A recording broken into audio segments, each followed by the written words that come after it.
All right. You ready? If you are. Okay. I got everything. Okay. Yep. Hey, welcome to another episode of the Blackout Tips podcast. I'm your host, Rod. Joined as always by my co-host, Karen. And we're live on a Saturday, ready to do some feedback. Find us everywhere you find podcasts. All right. The official weapon of the show is the folding chair. And the unofficial sport is bullet ball. At Bullet Ball Extreme. Housekeeping news. Don't forget Black Friday sale going on for 3 more days. 3 more days. Midnight on the 5th is over. I have been getting emails from people where it is automatically renewing, but then there's some type of miscommunication between PayPal and our website to where people are losing their access, even though it is renewing. Obviously email me, I'll take care of that right away. It's not a problem. But I'm also going to audit it after the sale. I'm going to just go through and make sure everybody's stuff is accurate and reflective on the website and all that stuff anyway. So I'll double check for everyone who has gotten the Black Friday sale renewal, just to make sure that you got what you paid for, because our goal is always to make sure you get what you paid for. You can always email me, theblackguywhotips@gmail.com. I take care of all the technical stuff. So if you have any questions or whatever, just send me that email, and that's the easiest way for me to handle it. It normally doesn't take me too long. Yeah, and the thing about social media, y'all, we're very busy. I know a lot of people like to do that, but to get the quickest access, just email. Yeah. Don't DM. Don't write a postcard. Just please send the email. It's it's easier to keep it in one place and to keep track of like what my workflow is and all that stuff. It'll be easier for you too. You'll get your stuff taken care of right away. So if you're having any issues, just please email me. All right. So this is the feedback show. This is the episode where we talk about the things that you want to talk about. We're gonna give you guys the feedback to your comments on our website, your votes in our polls, your votes on the polls and the comments on Spotify for podcasters. We're gonna talk about your voicemails if you left any emails. We got a couple cards in the mail. Yay! Like we got a bunch of stuff to talk about here, and we appreciate it, and we couldn't do it without y'all. Right. And now with the newly refreshed button on our website, people have been donating. People can donate. People can sign up to become new donators to the website. And for all of those people, of course, we make sure they get a shout out. We do.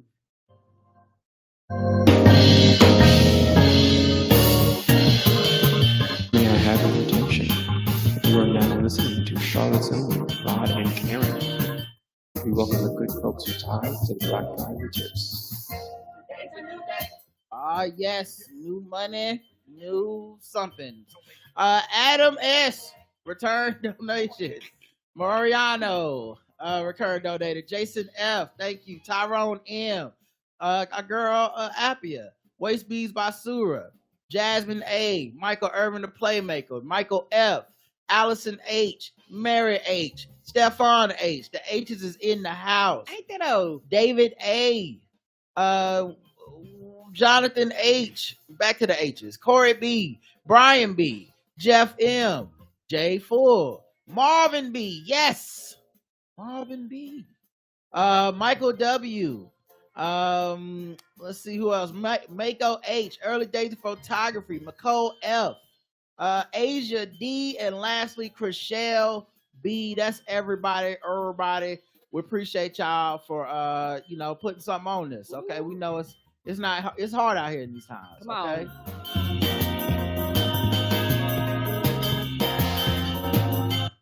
Yeah, it's not just hard for pimps anymore, guys. It's hard out here for hoes. It's hard out everybody. For the Johns. It's hard out here for everyone in the system. All right. All right. Let's get into the comments on our website. I just realized I forgot to do it for the gram. My bad. I'll try to remember next time. But let's see. The first episode of last week was episode 20. Oh wait, what am I doing? I'm skipping reviews. 5-star reviews. We got 2 new ones. Yay! We never want to skip that. Never. Y'all are very important people. P Fashion 24. P Fashion left us a 5-star review. Love this show. Been listening about 10 years now. Keep up the great work. Thank you. 10 years. That's what I'm talking about. You've been holding tough. I'm glad we didn't offend you when you decided that's enough for y'all. At that point in 10 years, we probably did offend you and you just came back, and we appreciate you. We do. Charging Hennessy rates, says Carol A, who says, long-time listener, unfortunately first-time reviewer. I deeply love this show and these 2 human beings. They have been with me for 16 years, 4 jobs, and a pandemic.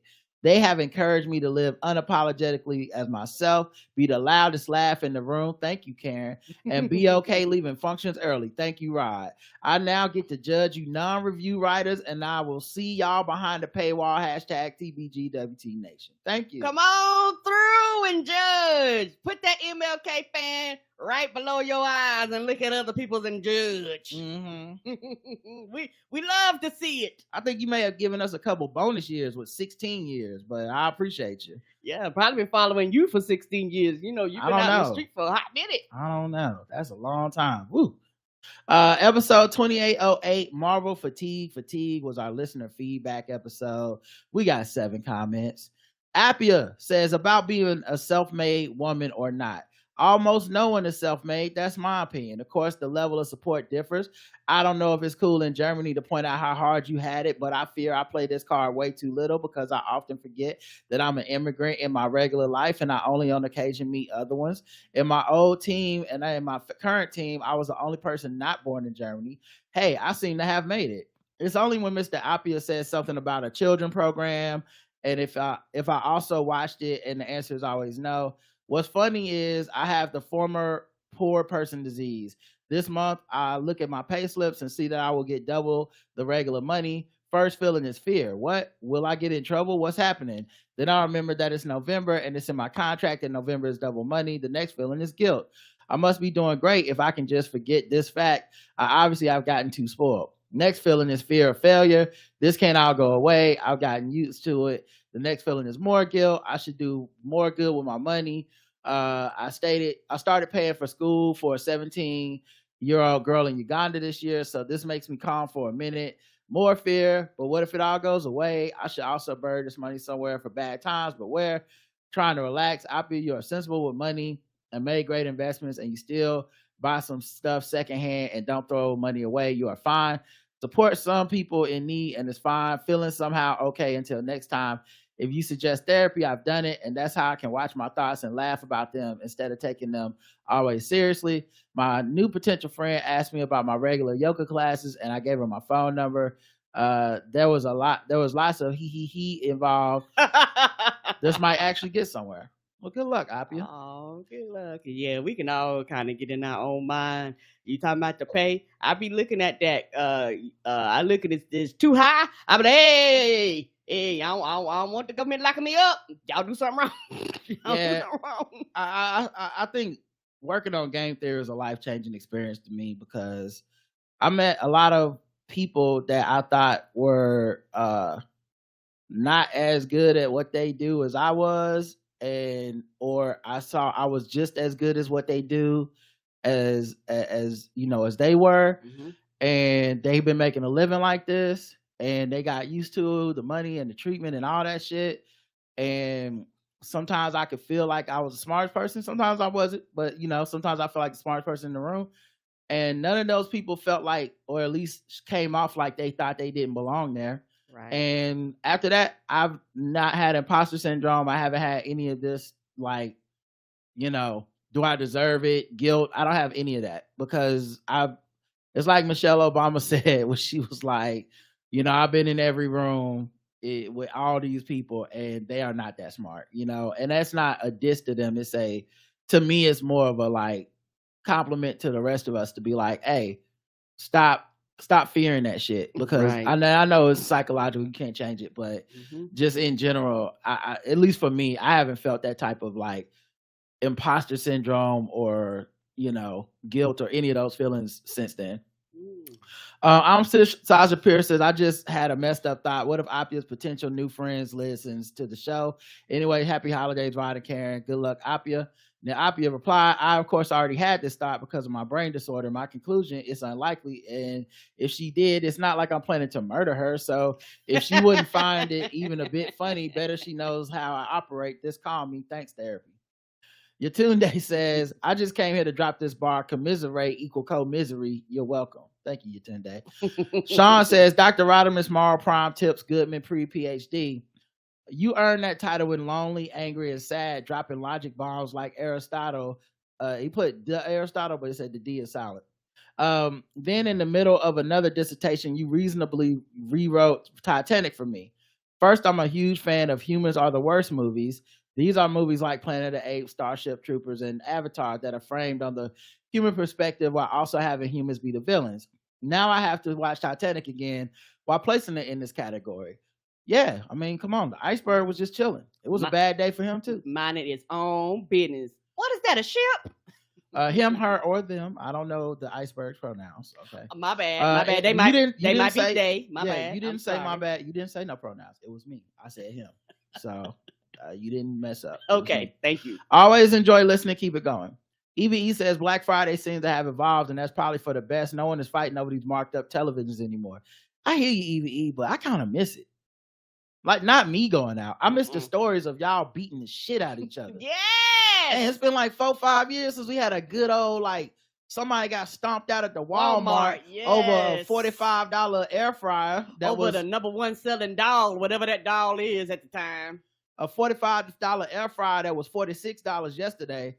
And now 6 people are dead. I miss those stories. Come on through. Life was simpler. I mean, I miss complaining about them. I miss being like, why don't they just do it online and fix all this? And then they went and did. They fixed me, didn't they? They went and did what I thought. And I said, fuck. Now no more stories. The news can't even, a child didn't get drop kicked for a PlayStation 5 that was marked down to $350. No children getting face slammed this year. I remember people would leave to go stand in line out in the cold, and after Thanksgiving dinner for Black Friday sales. That was pure madness. Yeah, they would leave dinner early. I remember years ago we used to have family members that did that. Y'all be just eating. They be like, all right, let me get my plate to go. I got to go. The doors open up at 5. I be like, where's you going? Capitalism is a religion, and Black Friday is a holiday it was for a lot of people. And it's lost its meaning. They talk about the war on Christmas. What about the war on Black Friday? It used to be a sacred event that happened every Friday. Actually, it used to happen like every Thursday, starting in the wee hours of a Friday morning, technically. Mm-hmm. And the first shot across the bow was when they started actually having deals on Thursday. Yeah. When they would be like, Walmart's opening at 5 p.m. on Thursday. That's when we should have known, our holiday is really getting bastardized by the capitalism is going overboard, because it used to mean something that you would wake up, brave the frozen tundra of a fucking late November before climate change. Fucked it all up. A late November morning, and you fucking be at Black Friday deals in line outside the door, deep as hell in 7 layers of clothes, air freezing coming out your nose, just making fog. And the real good troopers are the ones that go as a team, and they look at everybody and they tell everybody specifically what to get. So when y'all get in there, everybody break off in all directions. Yeah. So they can handle business. You had that one aunt that was like the quarterback of the team, and they would have everybody like, this the deal you going to get, and you circle it on the flyer. Everybody's going to grab something, and then you get in there, and all the other aunts and their teams done had they regiments in their positions, and y'all fighting over motherfucking Beanie Babies or whatever the fuck. Cabbage Patch Dolls. And if you were even like 10 minutes late from the 5 a.m. line, you fucked up, because you did. You got there and they was like, oh, that the buy one get one free Beanie Babies, that was only for 6 deals, and those 6 are gone. Well, can I interest you in a regular price Beanie Baby? Yep. Can I interest you in a normal size TV with a normal price tag to it? That used to be what Black Friday was, and we losing recipes. Yes, we are. And that's one of the things we talking about the war on Black Friday. My heart goes out to the people that actually enjoyed that. Because, it's people like, they go, this Well, is I my don't. jam. No, my heart doesn't go out to them. They're sociopaths, psychopaths. I That's a part of their appreciate it. routine. I appreciated the articles about them taking a tire iron to some old lady's knee. But at no point do I think they were good people. Like, it's an evil type of person to give into that level of craving capitalist consumerism. You can't help yourself. But at the same time, it's for the better probably what happened. But we did lose something when Black Friday became a 2-week thing, and at this point, you have to give into it. Like, the blackout tips. It's okay. So Black Friday starting on the Friday before Black Friday. Fuck it. I guess that's when the sale starts. Mhm. Oh, don't forget Cyber Monday. Okay, yeah, it's going all the way through Cyber Monday. I don't know. Whatever y'all say. Shanna says, "Hey, Rod and Karen, to God, I'm chronically behind, so this isn't specific feedback, but if I kept holding it, I was going to write a dissertation. I just wanted to say that lady tried to lie on you, and Rod said we will not have it. Nah, seriously, I thought you handled the discussion and response well. I have a lot of Marvel thoughts, so I'll send that into the nerd off. I'm just glad we all see the media slant. Appreciate your take on things, even when I do agree with it. Had to switch it up on y'all." Shannon. Thank you, Shannon. Thank you. I appreciate that. Yeah, somebody wrote an article about something that you have been saying. I appreciate that, Shannon, because I don't like the stomach punch at the end of these reviews and comments where it's like, even when I don't agree, it's like, we don't need to say that. 0 people expect you to always agree with them. What kind of fucking psychopath y'all think y'all listening to? Where they're like, oh, you had something you didn't agree about? I can't believe it. I've only been talking for 90 million hours. We don't function like that. Shit, we live with each other and don't even agree all the time. No one agrees with anybody 100% of the time. Leave us alone. The fuck? We are not crazy, and we do make. If you're not gonna make that demand on if y'all. you're not gonna write down what you disagree with, just leave it out. Don't nobody give a fuck. It must not be that important. You're still listening, and we're fine. Everyone's fine. Anyway, let's check the comments on the YouTube real quick. See what we got from Marvel Fatigue. Couple comments. Goodwill Blurting says, "Dear Rod and Karen, I'm listening to the feedback show, and I felt the need to send some love y'all's way. I've been listening for 12 years plus, I think. As of lately, you're often the soundtrack to getting the kiddos ready for school during the week. Podcasts like yours help divert my path from Ashy Hotep to a sensible human being. Come on on, the real bro, though, you got some lotion? On the real though, y'all are like cooler, wiser, slightly older cousins. Thank you for being dope, man. Thank you." And listen, I've always said we are the Jergens hydrating coconut of podcasting. Okay, we are trying to de-ashify everybody one episode at a time. Okay. Professor LCH writes in, "So glad someone mentioned the missing the donate button. I looked for it and couldn't find it. So noted." Well, it's on there now, Professor. So, if you're feeling generous, okay, hit us up. All right. Let's see what else we got. The Spotify stuff with this and the poll. So the poll was, do you have to work on Black Friday? Yes or no? I didn't have to this year. 19% of people did not. 19% of people did. 80% did not on our website. And it's 27% of people did, and 73% did not on Spotify.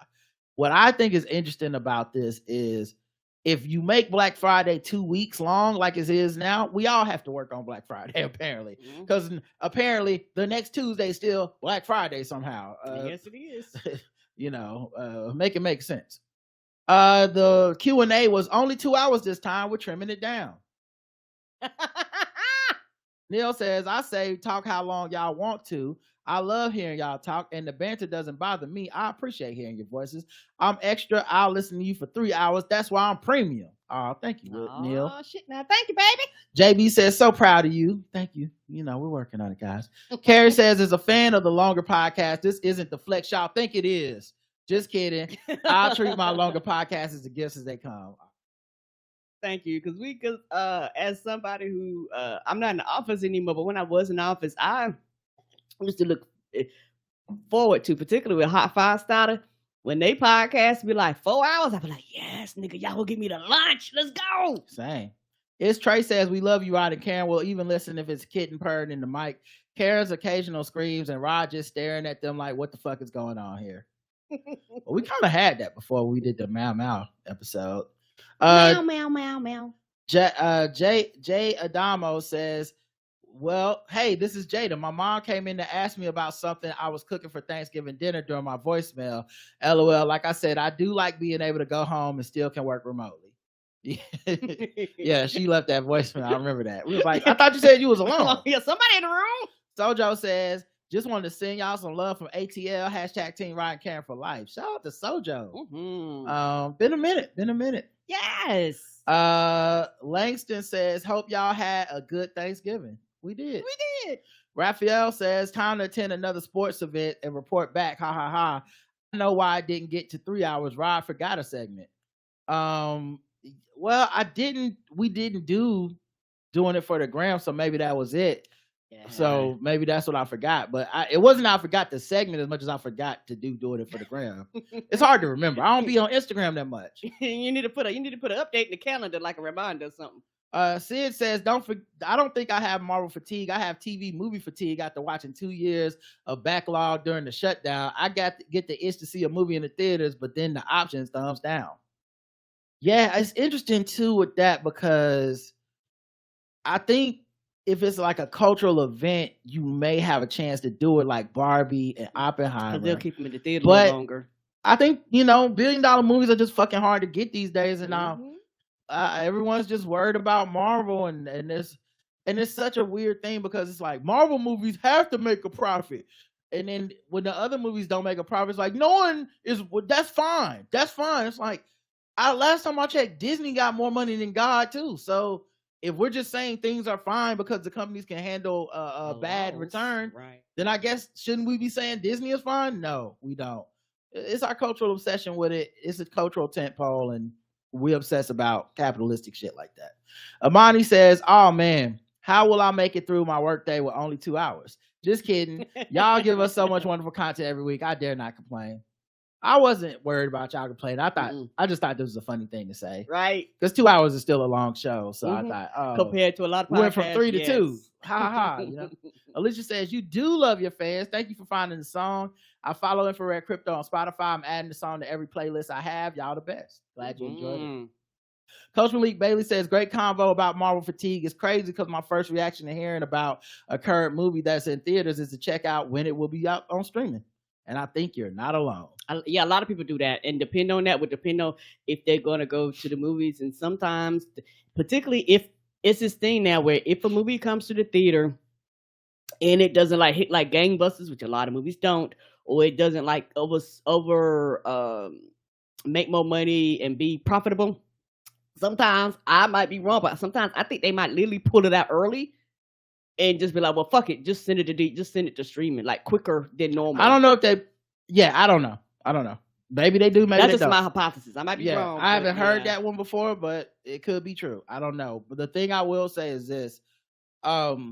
I just keep noticing the sliding goalposts, and this is a thing that I haven't brought up for years, and now I'm just, fuck it. If I notice it, I'm bringing it up, because I'm just tired of the simple narrative that is wrong about this just being a Marvel problem. It's a movie economy problem. It's a box office problem. It's a streaming platform problem. It's a content problem.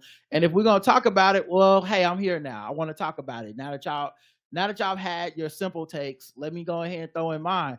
And then the thing for me is there's a lot of stuff people speculate that is wrong. And like one of the things people said that someone said was, well, I was listening to a podcast, and this podcast said that, the other streamers putting out stuff like Napoleon and Killers of the Flower Moons, well, they're not. They're putting out limited releases just so they can qualify for award season. Which I don't think you have to have theatrical release to qualify for award season anymore. You used to, but not anymore. You don't have to anymore though. And this is we're talking about right now. So the thing for me was this person was like, you know, so they're just barely putting the films out. It's not true. It's actually not true.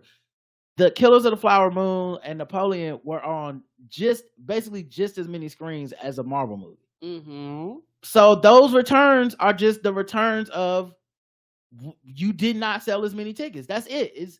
I don't know why the bar has to keep moving, but people do not want to live in that. The Boat Lot was our next episode. We had 6 comments. Appia says, I admire the dedication of a white person with dreadlocks. Don't get me wrong, I don't support it or think that it's a good idea. No one likes a white person with dreadlocks. Black people don't because cultural appropriation. Racist white people don't because it's still a black hairstyle for them. Progressive white people know that it's not a great idea, so they also don't like it. Maybe some other white people with dreadlocks do, but I notice they often are the only ones in the social circle. Interesting how they come to the point to notice other hairstyles are also cool, but if I do them, it's not helpful. When I was 15, I had a friend who had a red henna colored dreadlocks, a white blonde girl originally.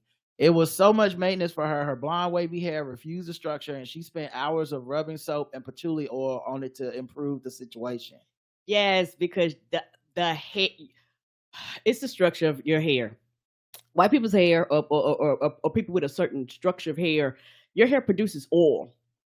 And so whenever y'all get these hairstyles, a lot of times it knots it, it kinks it, it fucks it up. A lot of times people go to like Jamaica and all these brown countries and get these people to do all types of pretty shit to their hair and come back here and their hair falls out. They have to fucking cut it.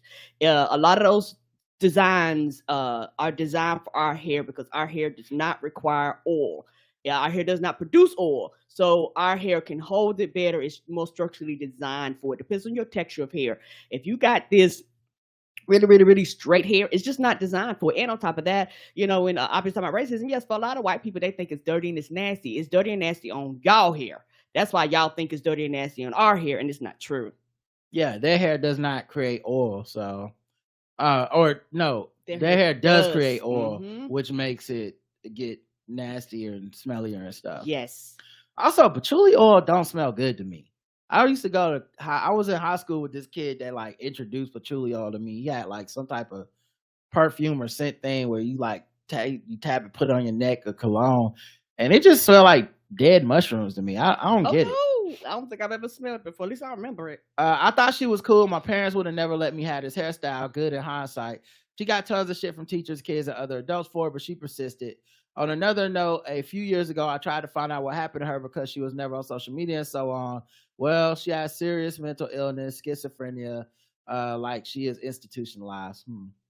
Oh, that's sad. Mm-hmm. And as far as the so admiring the dedication of white people with dreadlocks, I don't know if I'd say I admire it, but I understand that how someone could, but I feel like it's like so stubborn, you know. It's like it's like if somebody was still wearing hammer pants today, you'd be like, I mean, I guess good for you. You never wavered. You never wavered. You still got them patent leather shoes with them big ass laces. All right. Mako says, "Jilled off, Rod. I would like to say in the words of Karen, what the hell is wrong with you?" The chuckle I chuckled, the holler I let out, and the giggle I will get every time I think of the phrase "Jill off" will keep me entertained for a long time. Also, regarding Megan Thee Stallion deciding to take a break from being a freak. Well, she didn't say taking a break, did she? I thought she said she was done being a freak, but maybe it's just a break. We can read a lot into what she says based on everything we see going on in her music and life, but I didn't take her message as her implying she wants to change her image or narrative. It seems like all she really said was she turned over a new leaf by being stingy with the box because it's toxic out in the streets. I believe she would like to keep being her freaky self if these niggas weren't so damn weird. Kay, thanks for the laughs. Great conversation. Bye. Here's the only thing, Mako. Here's the only thing. All you did was confirm what I said. Right. You can't trick me, sis. Okay. You tried your little move. Okay. You did. You went, oh, well, I'm going to go rook to the bishop. No, sis. Yeah, I'm playing checkers over here. I seen what you did. It's some outside forces that's causing the behavior to change. So, yes. You said, I believe she would keep being her freaky self if niggas weren't so damn weird. That is what I'm saying. I'm saying niggas being weird made her, for some reason, decide to say that on the Instagram live. Everything people do, there's a message, there's a meaning, whether it's subliminal, whether they mean it, whether they're aware of it or not. There's a lot of shaming of her going on. There's been a lot of lies about her. Mm-hmm. There's been a lot of mean things said. That party motherfucker put out that goddamn song and shit. It's not about like her being weak or you should never want to change. It's just that to me, it's like a sad thing. It's like, oh, society kept fucking with her until on some level she felt she had to address this. Now look, I don't know her mind or her heart. It could be completely random. She's not plugged into any of the things being said about her, and she just made this decision as if she was just talking to the world, to anybody. That absolutely could be what happened, and maybe, this is all projection from my part, totally possible.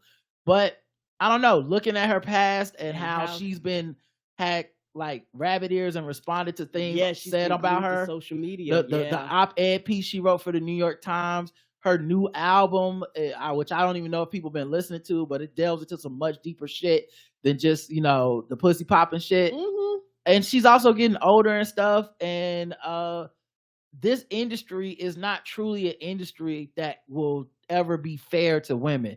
If there was a rapper like Drake who's always tied to fucking different starlets and Instagram models and shit, and we ain't never had to talk about bodies or what does this mean to, we've never had that discussion. But for some reason, the double standard with women is putting pressure on them to have a certain type of image that people deem respectable. And for a long time, she's been like skirting that by being like, I'm listening to my raps. I'm talking about fucking a bunch of people and doing a bunch of shit. But I think people have made her respectable in their brain because they're like, well, she's been associated with parties, so she still got a man, so she's not fucking everybody. But whenever it came up that she fucked Tory and then she lied about it in the interview for like 60 minutes or whatever, to me, that's another hint at, oh, you care what people think about who you're fucking.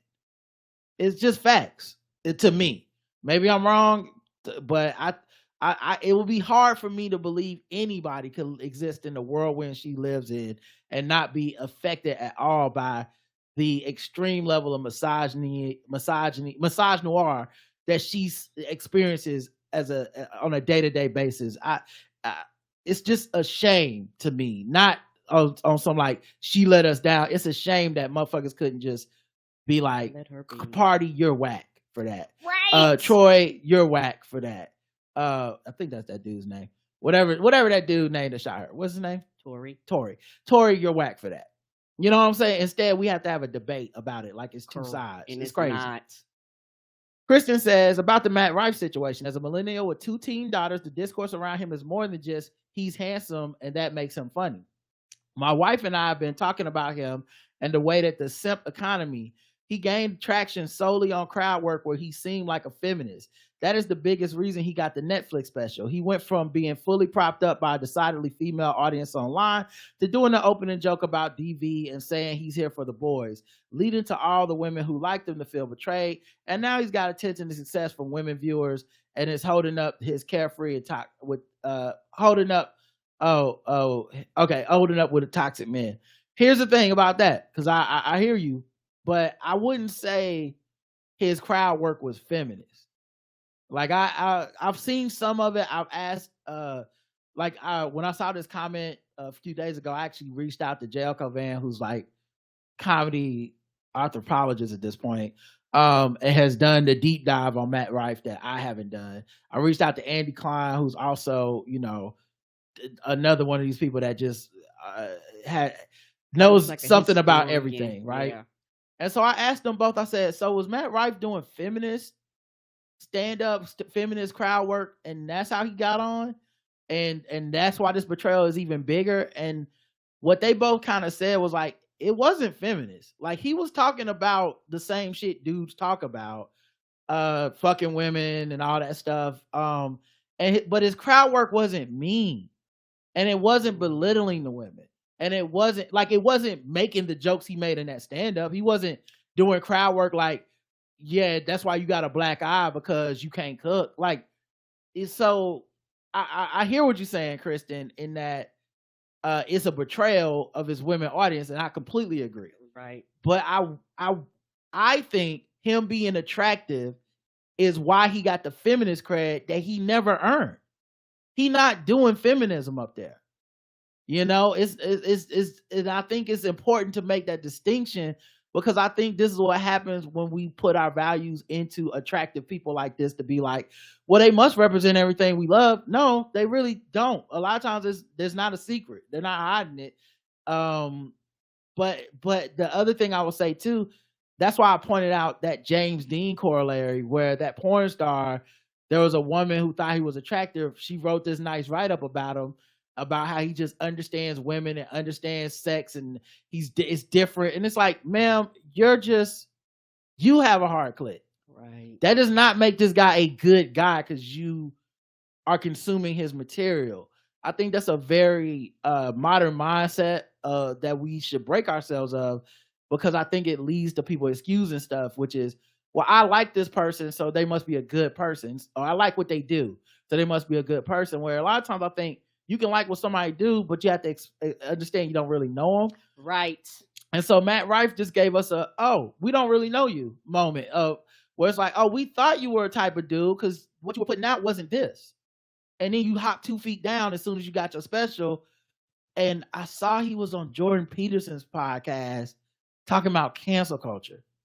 What a fucking heel turn. Like, that's a complete 180. And it looks like it was his plan. Like, he could not wait to dismount from the, like, because TikTok and some social media is almost inherently woke, meaning if you need to work that algorithm, you really can't work the TikTok algorithm by being the guy who makes domestic violence jokes. You can only work that algorithm by kind of being positive, unless you just completely want to start off as a pariah. So seeing him do a heel turn, I mean, it must suck for his audience, and I'm sorry people going through that. Right. EVE says, I'm aware of Matt Rife because he always popped up on my TikTok feed, and I found the clips on TikTok funny, so I checked out his Netflix special. Honestly, I fell asleep about 15 minutes in and wasn't interested in going back to it. I don't remember the jokes I heard or how I felt about it, so I can't say if it was good or not. But I think a lot of women feel betrayed by him because they think he's a good-looking guy, and he was supposed to be one of the good ones. I wonder if the hurt would be the same if he looked like a troll. Yeah, I agree. Hey, here's the thing about that, though. I watched the whole special, and this is just my personal integrity. I watched the whole special because if I'm going to talk about it, I actually think it's fucked up. And a lot of podcasts do this. A lot of people on Twitter do this.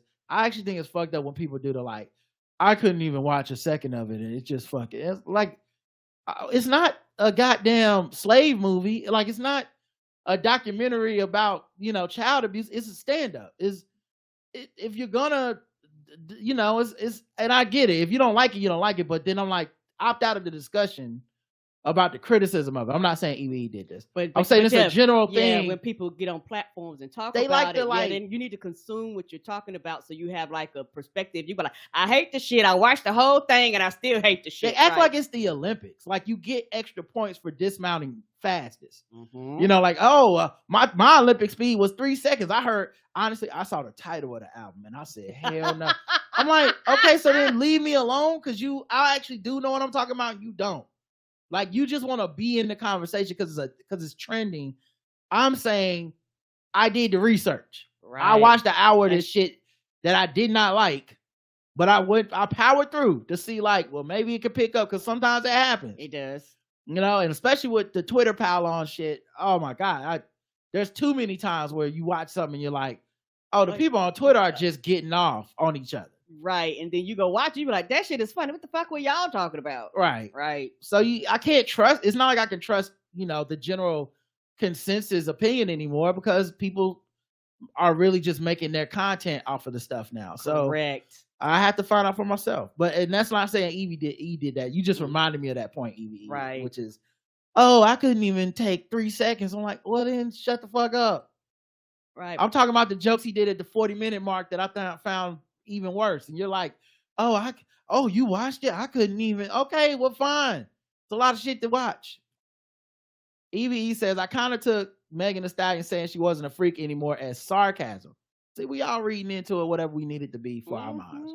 You needed to be sarcasm. The first one before this needed it to be it's not really it's just her about the streets being toxic. It has nothing to do with these people attacking her. I think she'll still be freaky, but may not mess with industry dudes anymore because they are the worst. I can't blame the good sis. However she meant it, I wish her the best. Sandler Agnew says, hey, Ryder, Karen, probably the most disingenuous thing about the box office, and many people before have mentioned it, but it's the reasoning of how Killers of the Flower Moon and Napoleon box office grosses don't matter juxtaposed to their budget. We know the Marvels won't come close to making the required amount to break even theatrically, and that it does cost more than those two films specifically. Cool, fine. Using Apple as this company that can afford it versus Disney who somehow can't afford it is not only absurd but mad disingenuous. Both are what top 5 corporations are pretty much in the too big to fail range, and one company is not this virtuous Pollyanna company. Nah, bullshit. And I say that as someone who's loved Killers of the Flower Moon and Scorsese's incredible direction, but like a lot of film recently, the bank ain't breaking. It just ain't. 2019 ain't walking through that door. 2023 has been. Also, I find it interesting that for everyone talking about the glut of Marvel, I don't think there's anything more gluttonous than Martin Scorsese putting out a 3.5 hour film. Like, you can't talk about bloating and shoving shit in and how we don't need all that. Man, you making 3.5 hour movies. Shut the fuck up. 2023 has been front loaded for just about everything, not just Marvel Studios. Look at March, for example. For every Scream 6, you had Creed 3, John Wick 4, Shazam 2, Dungeons and Dragons. Summer was down despite Spider-Man, Guardians, Barbie, Oppenheimer, and multitude of hits making horror flicks. All these corporations have streaming apps thinking they can shoo away cable. No, man. Also, these prices are too high to just go to theaters. It's a lot of mess.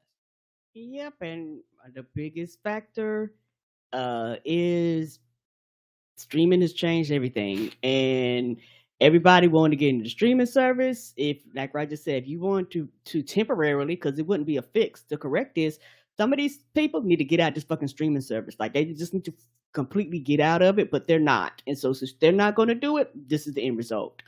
We had comments on the YouTube. Brooklyn Shoebase says, my random banter. I feel like we moved on from the Mississippi Brawl on the riverboat too soon. J Full corrected her and said, I thought it was in Alabama. J Full said, I'm reconsidering my existence now that me and JL like the same thing. Is that rock bottom? Those checks still in postal workers. Gotta be some amateur crooks. They out here posting federal crimes in the group chat. Right? Michael says, I have been married a few decades. After all that time, I can still be surprised by my other half. I did not know that she listened to your podcast until she saw me opening a few scented candles from Amazon. First time I ever been called a candle burning bitch. Come on, join the club. Thank you, Karen. When I see you, I'm going to want my grit money. Brooklyn Shoebay says, Rod, thank you so much for breaking down what the industry calls a flop when it comes to Marvel movies. I'm clapping my hands, pointing my computer, shouting, preach. Paige says, I cracked up when y'all talk about being old and going to the store with a nickel. I was on a road trip Thanksgiving and literally commented to a gas station clerk about how I used to be able to buy a candy bar for 50 cents and now I'm paying $3.50. What, Paige? Listen, Paige. What the fuck happened? What the fuck happened? I remember you could get a 20-ounce soda less than $1. Yes, you could. What the they fuck? Used to be 2 for $1. What in the motherfuck, dog? Candy bars. And listen, I just sorry the fact I ever sound on the show, but whatever. Nigga, a king size bar used to be bigger than it is and cost less than the ones now. I forgot what they call it. It's a word. Shrinkflation. Yes, where they charge you more, but the size is smaller. It used to be a time where you like, oh, I want a king size Three Musketeers, and you was like, oh my God, the diabetic coma I'm about to put myself in. Why did I do this? Because it's delicious. Why? But still, now they be like, here's 2 Three Musketeers king size, share size, and they smaller than the old king size. Mm-hmm. You can't trick me, America. I'm on to your shit. I'm running for Congress. S. Carter says, Rod, are y'all having a good time, Karen? Yes. Reminded me of Eddie Murphy and Coming to America. Joy. Thank you. I'm glad you enjoyed that. That was not planned. Nope. She just knew. All right. That was probably when the drugs hit, honestly. The poll, Matt Rife. Yay, may, or nay? Yay, 11%. Meh, 68%. Nay, 21%. I wish I had done this poll before he did that shit. So to see how many people liked him before, but it's even worse on Spotify. Only 2% said yay. 57% said nay, and said meh, and 40% said nay. And I feel like it's because of that special. That, and I wonder if you had how many people would respond in that, because some of that meat is... Well, since we already did the podcast, and you shouldn't be doing the poll without us listen to the podcast. At that point, you should know at least who Matt Rife is. So if you say who, that means you disrespected our podcast because you didn't listen to shit we said. I was there. I know of him, but that don't mean I know him.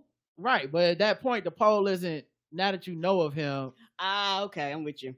Who? What the fuck? What would that kind of poll would that be? This is why I do the poll. Correct, and I do not, because everybody would be like, "Who?" Sean John is canceled. Was a Q&A. Blair says, I'm listening to the boat cruise part, and it sounds like the new fire festival for old people. Ja Rule started a new scam. Langston says, Karen, I got that Coral Island, and now I can't wait to bring a sword into the hot spring. Do you know who you want to romance in the game yet? Rod, have you played? I don't know yet. Right now I am too busy trying to clean the ocean floor, and I've been catching bugs and shit. So that's what I've been doing. Ain't got no time for romance. As for me, I haven't played yet. I've been trying to play High on Life. Just had some new DLC called High on Knife drop, and I really like that High on Life game. And I know it's from the studio Justin Roiland used to own or whatever. But in the DLC, I think they took away, like, he's not voicing the characters anymore. And they changed one of the characters to like a woman instead of the one he was voicing that sounded like Morty from Rick and Morty. And so I've just been playing that, getting into that. That's all. Alamni says, so Ciroc is not being sold on shelves anymore, or how could they? Oh, how could they? In my Blanche Devereaux voice. Oh, how could they? Whatever shall I do? Dig 704 said, Degal 704 says, I honestly didn't know it was still available. I'm good though. That's the thing. I ain't seen nobody with Sean. I have not seen Sean John in the wild since the 99 and 2000s. Yeah. I feel like if someone was wearing Sean John, they'd get clown right now. Before the puffy shit. Chicken's coming home to roost says, guess who? Sydney says, good. Go ahead and put Puff in there with Robert and Bill. Did you say party 40 as in 40 years old? I thought that fine piece of man meat was 25. I loved him before he collabed with Cardi. No way, that's a grown man. That's what the article said. I don't know. I didn't do the research myself, but the article said it. Raphael says, had you told teenage me who couldn't afford Sean John when it first dropped that after I could afford it, I would have different tastes and it would be canned, he wouldn't believe it. Guess I canceled it long ago. Can Nicole says, I had no idea it still existed. Who was buying? Who was wearing it? He doesn't even wear it. And Matt Rife started on Wild 'N Out, if that adds any more context to his comedy. Oh, that does help. Maybe that explains some of the black scent shit, you know? Because I think the way he does his black scent does not feel... it doesn't give me the I'm doing my black scent because I associate this black scent with sounding black. I know, like in a lot of people's mind, it's like, how could you do that? He sounds like this is just how you talk. This is internet speak. This is TikTok speak. This is, it's like how black slang got co-opted by social media, and then it becomes like it's internet speaking. You're like, no, that's just how black people talk, right? That's not the internet. When you say standing on business, that wasn't the internet that came up with that. That was black people, but you consume our content through the internet because you don't know us in real life, or you don't kick it with us like that, or it's just professional for you, so you're kicking it with us on Wild 'N Out, and boom, there you go. Steven says, man, right before Thanksgiving, y'all started pumping episodes out. I missed a few days. I'm so far behind. Well, catch up, nigga. Catch up. Hurry up. Queen says, more for you. It's either Quee or Key, and I'm sure she's told me before, and I'm so scared to fuck it up. But Key Taylor or Quee Taylor says, ever since I heard someone say that Slim Thug's beard looked like a decayed wisdom tooth, I haven't been able to stop laughing. Oh His take on this was terrible. Silence was always an option, sir. Yep.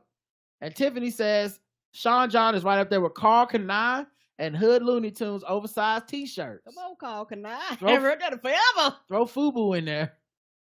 Go ahead, throw FUBU, cross colors. Yeah, cross colors. Is Like they had a time. Mm-hmm.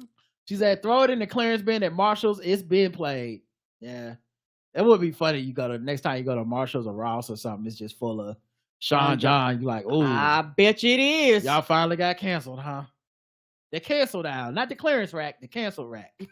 Like, oh, you got the cancel rack? Yeah, so we got some Bill Cosby t-shirts. Oh no! We got R. Kelly albums. Come on over here to the cancel rack. We actually giving it away. We actually are not charging you for the services. No taxes or nothing. Just get it and walk out the door. Here's a Chriselle. Here's a Chrisette Michelle discography. The whole discography.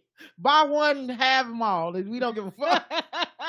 Take as many as you can pile in your hands. It's on the cancel rack. It's on the cancel rack. Oh my God. All right. You know what? It's time for a little break, so I know where to put commercials later. All right. So let's do this.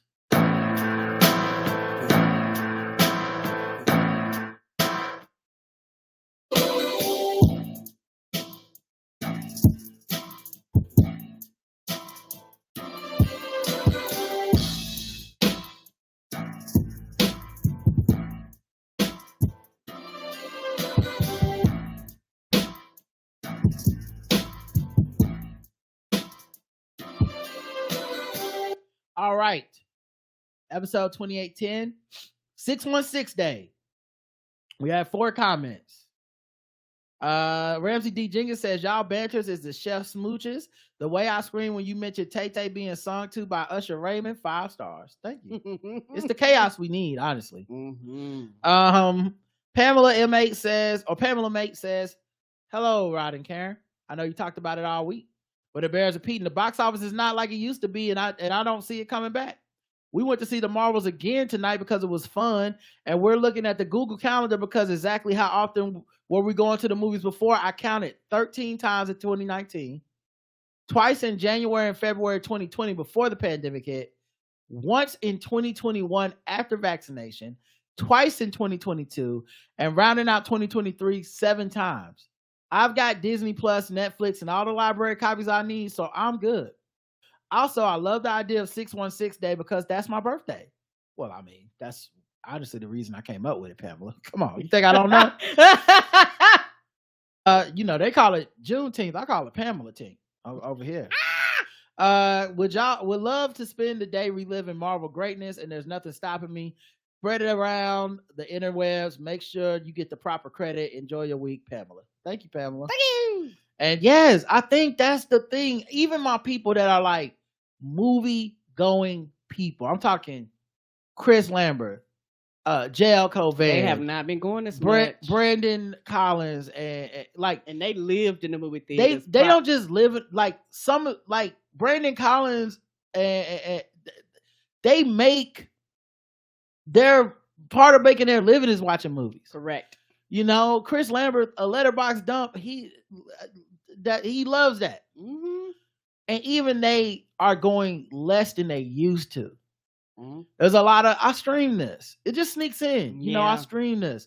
Times when you would have seen, you know, at this point, X amount of movies in theater, you see less. And what I don't see the analysis of, which I think is very interesting, is that Marvel movies are still performing percentage-wise ahead of other movies. Mm-hmm. Percentage of the box office wise, meaning that if whatever they were getting in 2019, they may not get that money, but they're outperforming the general movie-going public, meaning the tickets that are being sold are for Marvel movies in general, even as you call them a flop. That says something. Right. And I just think we're missing forest for the trees. Angela says, hey, Rod and Karen, I love the 616 idea. Does anyone in your orbit communicate with Marvel? They need to pay you as a consultant.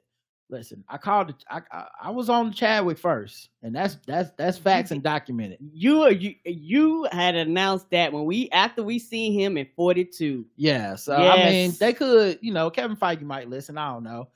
I'm still fascinated by this box office conversation, and I 100% agree with Karen's take about people suddenly being hypercritical of Marvel once they started focusing on Black, brown, and Asian stories. Mm-hmm. I'm convinced people hated on Haunted Mansion because of its significantly Black cast and Black director. It's a shame they can't properly promote it. Hopefully, studios will learn from that and properly pay and not exploit the talent in the first place, but probably not. I went to see Wish with my resident teenage daughter. It was delightful and clever. I love the normalization of Black and brown people. Chris Prime was hilarious and shady. Disney went old style villain. I had a brief GOP moment where I was concerned for the children because they did not hold back on the villainy.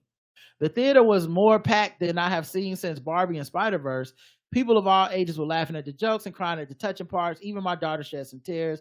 I'm a visual artist, and it was beautiful seeing the innovative animation and thoughtful artwork. 100 years of animation is quite a feat. Despite the YouTubers saying it was a crap movie, the audience enjoyed themselves. From many of the clickbait reaction video titles, one would think Disney recreated Song of the South and those jive-talking crows from Dumbo. Actually, the Dude Bros section of YouTube would probably praise Disney if they did that. That's true. Anyway, the world is jacked up, but if people would allow themselves to relax and not approach the few nice things we have with their arms already folded, like Karen brilliantly observed, people might be able to have a little fun and experience some beauty once in a while. Love you guys. Agreed. And I've said it before, and I will say this again. Every day I wake up, I fight for my joy and I fight for my happiness. It's a never-ending battle.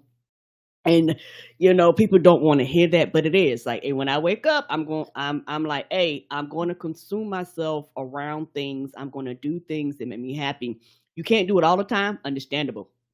But on my free time and time I'm not working and things like that, I want to do things that bring me joy. Me personally, I want to do things that bring me joy, things that make me happy. And when you do that, society and the world tells you there's something wrong with you for wanting to be happy. There's something wrong with you for finding joy in this fucked up world. There's something wrong with you. Like if you're not sad and miserable and crying and depressed and all that stuff like us, you're the outlier. And it's one of those things where I make a choice not to, I'm speaking for myself. I make a choice to go, no, I don't want to participate in that. I'd rather go do something else with my time. And my time is precious and I have a limited amount. So I'm not going to waste it on shit that I don't like and I don't enjoy.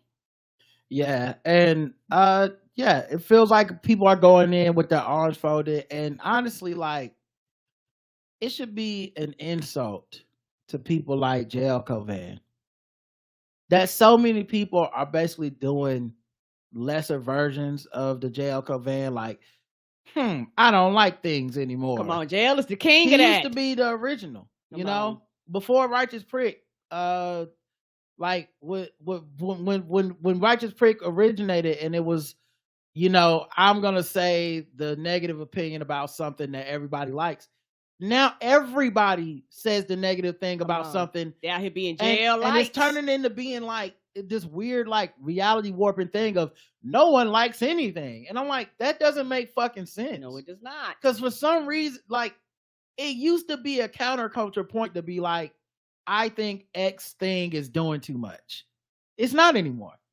And it doesn't matter how popular or well received something is. Right. The actual content that typically seems to get the attention and make money is the arms folded guy. It's the YouTube face guy doing the, and I'm gonna tell you why Avengers actually sucks. It's like, well, damn, y'all really cornered the market on this. It's as oversaturated as Marvel Disney Plus shows is oversaturated. It is. It's oversaturated, and also it's one of the things where for a lot of these people, particularly with certain movies, you go lies.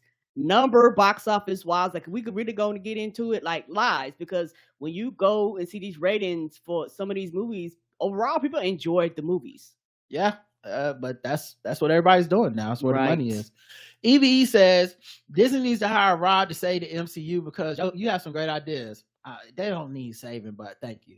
The only time I've ever completed completed a game at 100% with side quests. With the original RPG games that didn't have 50 different side quests, now I can't be bothered. If I can finish the main quest, I put that down as W. The comments on YouTube for episode 2810, 616 day. One comment from Karina says, "Hey, Rod and Karen. So we're doing it, right? I mean, yes, just like I tweet and add all the hashtags and gifts to Star Trek Day, I am fully on board and ready to do the same for MCU Day. MCU 616, hashtag MCU Day, hashtag Marvel 616 Day. Let's go. You know what, guys? Fuck it. We're doing it. I don't know if Marvel's gonna even see it, but you know, I'll put the reminder in my calendar or whatever. Let's fucking do it, man. Yeah. It's because it's fucking stupid at this point. Ain't it stupid? Even if you hate the MCU now, there was a time you didn't because they was making good shit, right. You know? And like I said, I think the hindsight has turned a lot of stuff into gold that wasn't gold at the time, in my opinion. But it's now turning stuff that is good into like, it's shit. Because we're talking about stuff at this point, when they have a good movie, we're like, it didn't make enough money. When they have a bad movie, we're like, this is all they make is bad movies. It's getting out of control. So yeah, let's fucking have a day of appreciation. Let's fight for our joy. Right. I'm on board, guys. Y'all convinced me. I am too. I'm really looking forward to it. And it don't matter how small it becomes or big it becomes. It's one of those things. 6 months and 14 days from now, it's on, motherfuckers. It's on. It's gonna be nothing but MCU joy. On your left, Cap. All right. The poll was, have you ever 100% of the video game? I have. And for me, to 100% it, and I like a lot of games, but for me to 100% it, it's got to be something where I beat the main one, and something inside of me going, I got to do it. And it's rare that I get that I got to do it type of feeling. Because Roger brought up something that I didn't even realize. I play more video games than I've ever played in being an adult, but I play all the games a little bit less now because, you know, when you're playing less video games, you dedicate more time per game. And so for me to 100% it out, yes, I think I 100% it out. Paper Mario. I think that was the last one. Paper Mario, Peppa Pig. It's been a few games that I 100% it out. I definitely have 100%. It's a bunch of games, but it's I never really set out to 100% a game. No, that's not the purpose. But sometimes it happens. Mm-hmm. Anyway, 28% yes, 38% no, and 35% of the audience does not game. And the percentages on Spotify are a bit different. 34% yes, which is higher. 47% no, which is also higher. And then only 18% of that audience does not game, which kind of makes sense. I mean, you're already on your Spotify on your phone or whatever. Mm-hmm. Maybe you a little more technology based. I don't know. It has some comments for our Q&A. Sorry, for some reason it wasn't telling me that we had extra comments that weren't published yet. Just let me refresh and make sure I got them all. Yeah. But the Q&A was okay, cool. Was leave Malika Andrews alone. Yes, please. Brian says people don't go to movies anymore, and it's not bad. I have a big TV for gaming with my girl and a projector for movies and TV shows. Foods and drink is better at home. I hear you. And I was looking at Nick Jew's Twitter.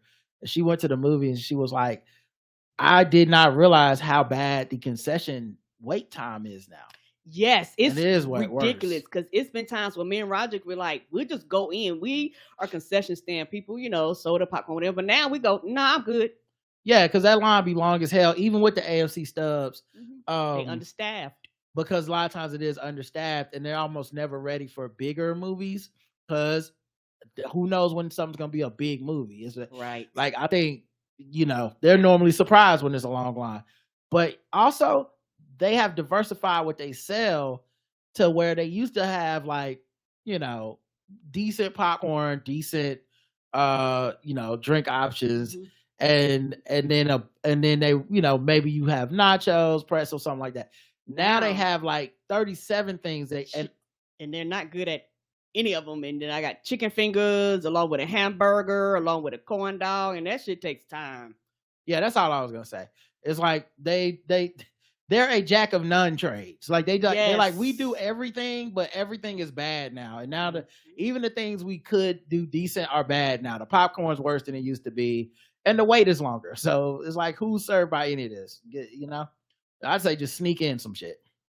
Malika said, guess who says Malika doesn't own ESPN? She just reports sports news. Maybe ESPN didn't know of the Giddy situation. I'm tired of black men attacking black women and trying to blame it on white people. Yes, it's been infuriating. And you know, I had a friend that I talked to on the phone about this, because we were on Twitter and it felt like you can have this conversation in text on Twitter, but I feel like a lot of the communication is lost because you're not hearing each other's voices. Correct. And you talk past each other, or you kind of want to like, I'm trying to address a point you said 3 paragraphs ago, and then I'm not reading the rest, and then I have to go back, and you know, it can get confusing. Whereas just talking to someone, hearing them out is it makes it better. And so the general point that I want to make is, I do understand the idea that there are racial double standards that white athletes benefit from that are wrong and should be called out. And how are we ever going to change that if we can never take them to task? Completely valid. I understand that. That being said, I think you need to prove your case. I'm not sure Josh Giddey is receiving that. Because in addition to the ridicule of social media, which he is receiving, the actual punishments from the leagues are pretty much rare when it comes to this stuff. You know, I talked about this on Balls Deep a bit, but to try to run through it fast, Karl Malone, and you could go, well, that was a long time ago. Okay, well, 2023, the All-Star game was in Utah. Karl Malone was there. People were giving him props, photo ops, everything. The league does not care about the underage woman, underage girl that he had sex with and had children, got pregnant, and then did not raise those children. So this is a man they hold in high esteem. Obviously, the way we love Kobe Bryant, I mean, there's just no, you know, it is what it is. I'm a person that love, you know, Kobe Bryant, the basketball player, and stuff too. So that's a very complicated quote unquote thing to deal to try to rationalize, but it is what it is, and I won't lie about it, right? And I don't think he's innocent. So I know there's people that will say, well, it's because he didn't do it. I think you think he didn't do it because you need to think that because you like Kobe Bryant. And I'm not saying that it's the end of the world that he did it. I'm not saying that becomes an unforgivable, you can never rehabilitate your image and yourself from that. You can't make a mistake. I'm not one of those people anyway, but just, you know, so you got Kobe, right? Played the entire time. Yes, he did. Played the entire time. So this whole double standard thing, I'm wondering where it kicks in.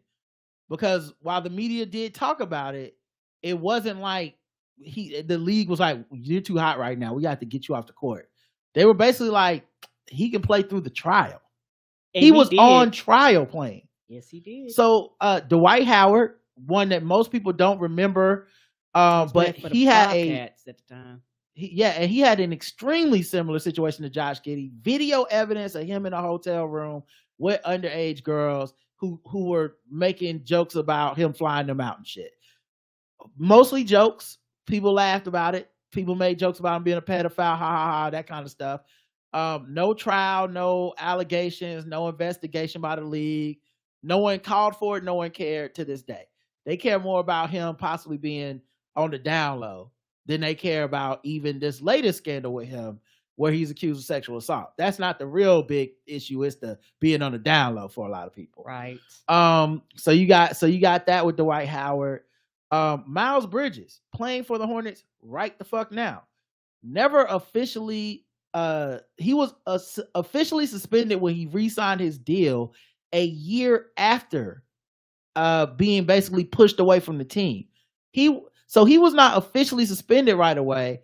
Basically, the team said, we don't want you around. The league never weighed in at all. Once he was signed to a new contract, a 1-year contract this offseason, then they said, you're suspended 30 games, 20 of those being retroactive to the last season that you didn't play at all. 10 of those going into this season. And then he got accused of some more shit. Guess what Miles Bridges is doing right now? Playing basketball for the Charlotte Hornets. We're going to see him play tonight when we go to the game. Yes, we are. So, even though I respect the idea and I just think you have to show your work, even though I respect the idea, I don't think you're showing your work when you just try to turn this into a black and white thing. It's just racism. Then show me the examples where the black person got something different than Josh Giddey. Even Ime Udoka. Once again, his team said you can't be around, not the league.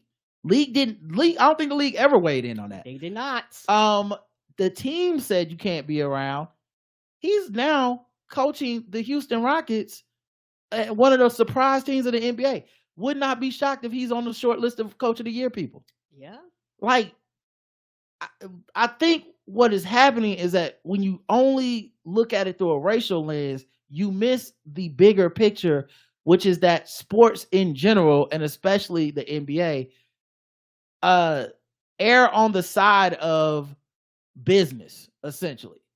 And they may promote themselves as progressive when it is convenient for the corporate structure to look progressive, but they're not that progressive. And I don't just mean the league and the commissioner, the players and the PA too, because the other side of this thing that you don't see people talking about is there's been at least 3 prominent examples I can think of in the last year or two of people that did have a rush to judgment, ended up suspended, ended up kicked off a team, ended up having their career halted. And then it turns out maybe those people were the players were the ones telling the truth, and the people accusing them were the ones lying. What are we going to do about that? Right. And you can't, as it sounds okay to make it just like, well, that's just what it is, until you're in bed with Vegas and someone makes that accusation to fuck up the spread of some game or some shit. If you get to the NBA finals and someone just comes out of nowhere and like, LeBron James beat me. And it's like, well, I'm sorry, but we got to react to what the public wants. We don't know if it's true or not. We're just going to get you out of the game. That's never going to happen. Right. And facts matter. The Players Association won't let it happen, which is what I sneakily think is happening with the NBA. I bet their Players Association has a much stronger union than the NFL Players Association, because, and this is where Dez Bryant gets tripped up, I think they're looking at like NFL players and being like, why is the NBA they're saying, why isn't everyone treated like the black NFL players? And it's like, because, dummy, you're looking at 2 different leagues. Right. Even the black players in the NBA don't get treated like the black NFL players. Mm-mm. There's no commissioner exempt list. Right. In the NBA. I don't know if the commissioner has that power to just be like, you too hot right now, I'm sitting you down. Even John Morant shit came from the team. Yes. The NBA can't, like the NBA could put pressure on them, but at the end of the day, the team's gonna be the one to be like, bro, you too hot right now. Until you essentially do some crazy shit. And so anyway, we had 3 prominent examples: Trevor Bauer, whatever that punter is for the Bills, and I forget the black dude's name. We've all talked about this on Ballsy Sports, but there's a black NFL player that was accused of like, this woman accused him of like sexual assault, domestic violence, but she was caught on Ring doorbell camera. Right. She's married, by the way, not to him. So she was cheating, and telling him like, I'm gonna get my brothers to kill you and I'm gonna fuck your career up. All on the Ring camera. And if it wouldn't have been caught on the Ring camera, but all 3 of those guys ended up being like suspended right away, and then or cut right away, and then you look up later and you're like, ooh, they might not have did it. So like, there's pressure on the league from multiple areas that aren't just, how do we try to win Twitter tonight? A lot of that pressure is like, well, we can't just be out here willing and dealing and then look up later and be like, oops, our bad. Right, because then you have lawsuits. Because you can always wait to the end of the trial and be like, okay, yeah, this motherfucker got to go. Right. Which is essentially the hard path to follow, but it's the one they've decided to follow. And it's going to always piss people off because people on Twitter do rush to judgment. They do think everyone's guilty and they do want something done right away, regardless of, and they don't, and because on Twitter, you don't have to have accountability. You don't have to apologize. You don't have to be like, damn, I got that wrong. Nope. So I understand why the Josh Giddey thing feels like a double standard, but for every reason I just pointed out, I'm not sure it is. Now, the bigger question is, how can you say you care our league that takes this shit seriously and cares about women when essentially you just power through these things? That's the big one. And I think the truth is they don't really care. I don't say that as I don't even say that as, I think it's a statement of fact. I don't even say that as an admonishment. I don't think these leagues really care. The WNBA at times has moments where you're like, oh, they don't care. You know, oh, this woman got pregnant. Now she's out of fucking, what are you doing? Right. Like at the end of the day, the corporate structure going to take care of the corporate structure. The capitalism going to side with the capitalism. But yeah, all this shit about Malika, I just, that's just about hating black women, period. And no one said anything that's convinced me differently. If that is your starting point for the Josh Giddey discussion, is how much something Malika Andrews and she dating a white man, you're a piece of shit. Fuck you. And you don't have our people's heart in mind when you say that shit. Let's see. James says, for real, every time Malika's trending on Twitter, the usual massage bar tweets come from black sports fans and athletes are very tiresome. They're still bitter for the Rachel Nichols situation.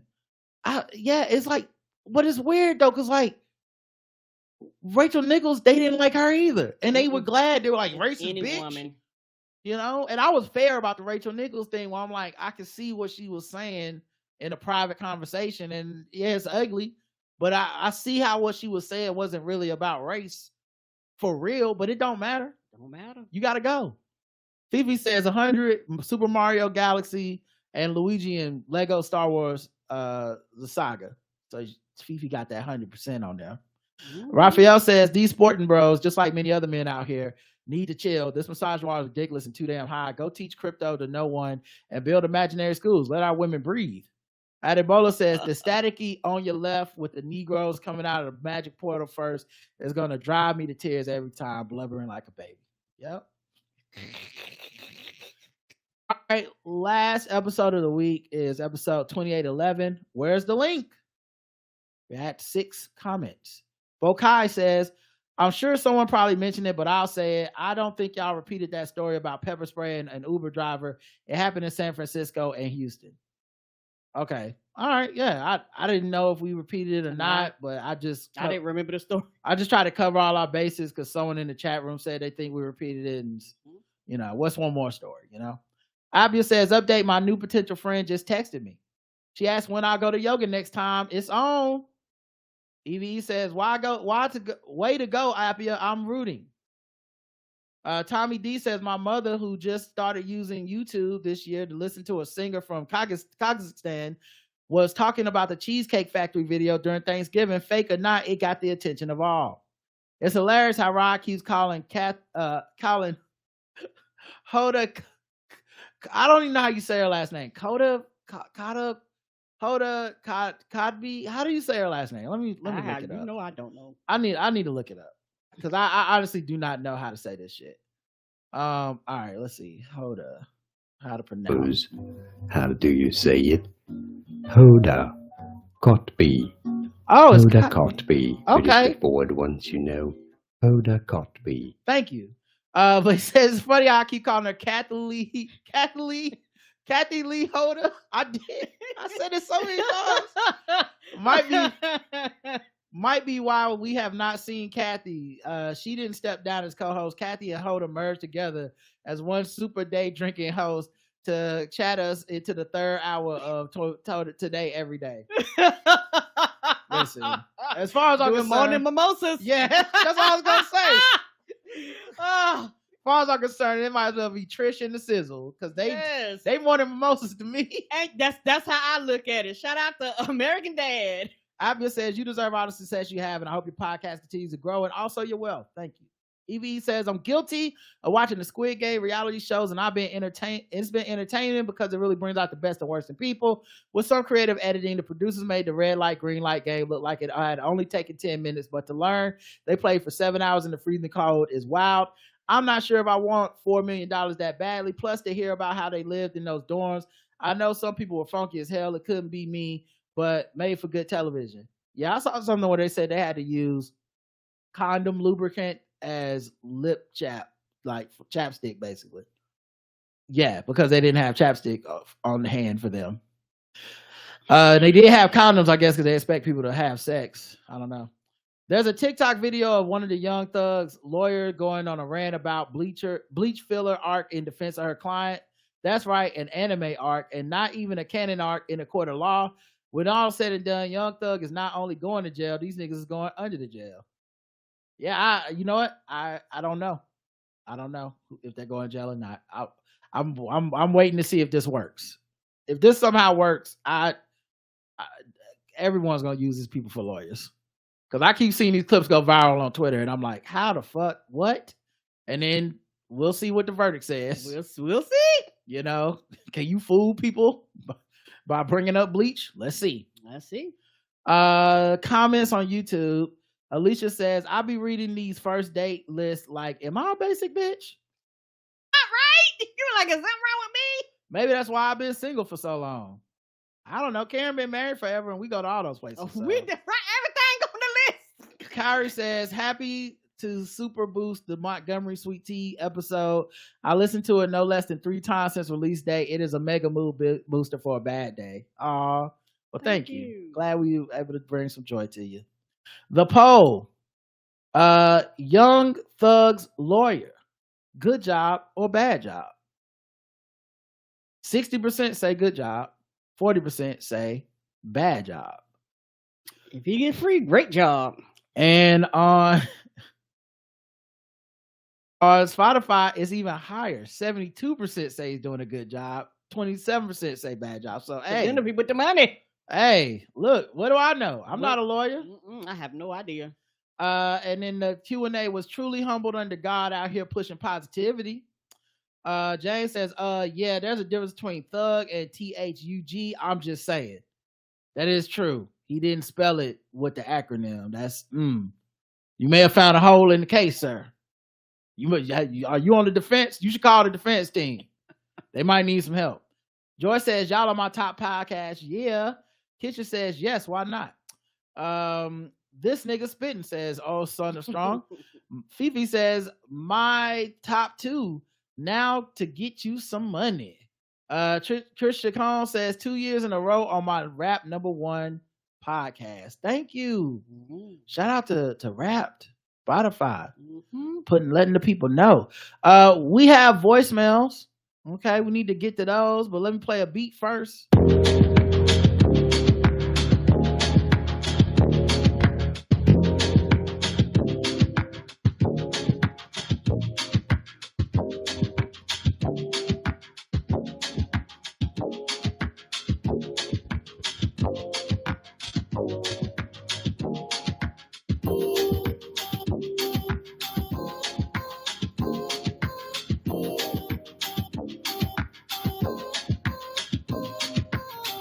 All right, let's get to these voicemails. Like 2 different people called us. Okay. First person, I don't know who they are, but let's see.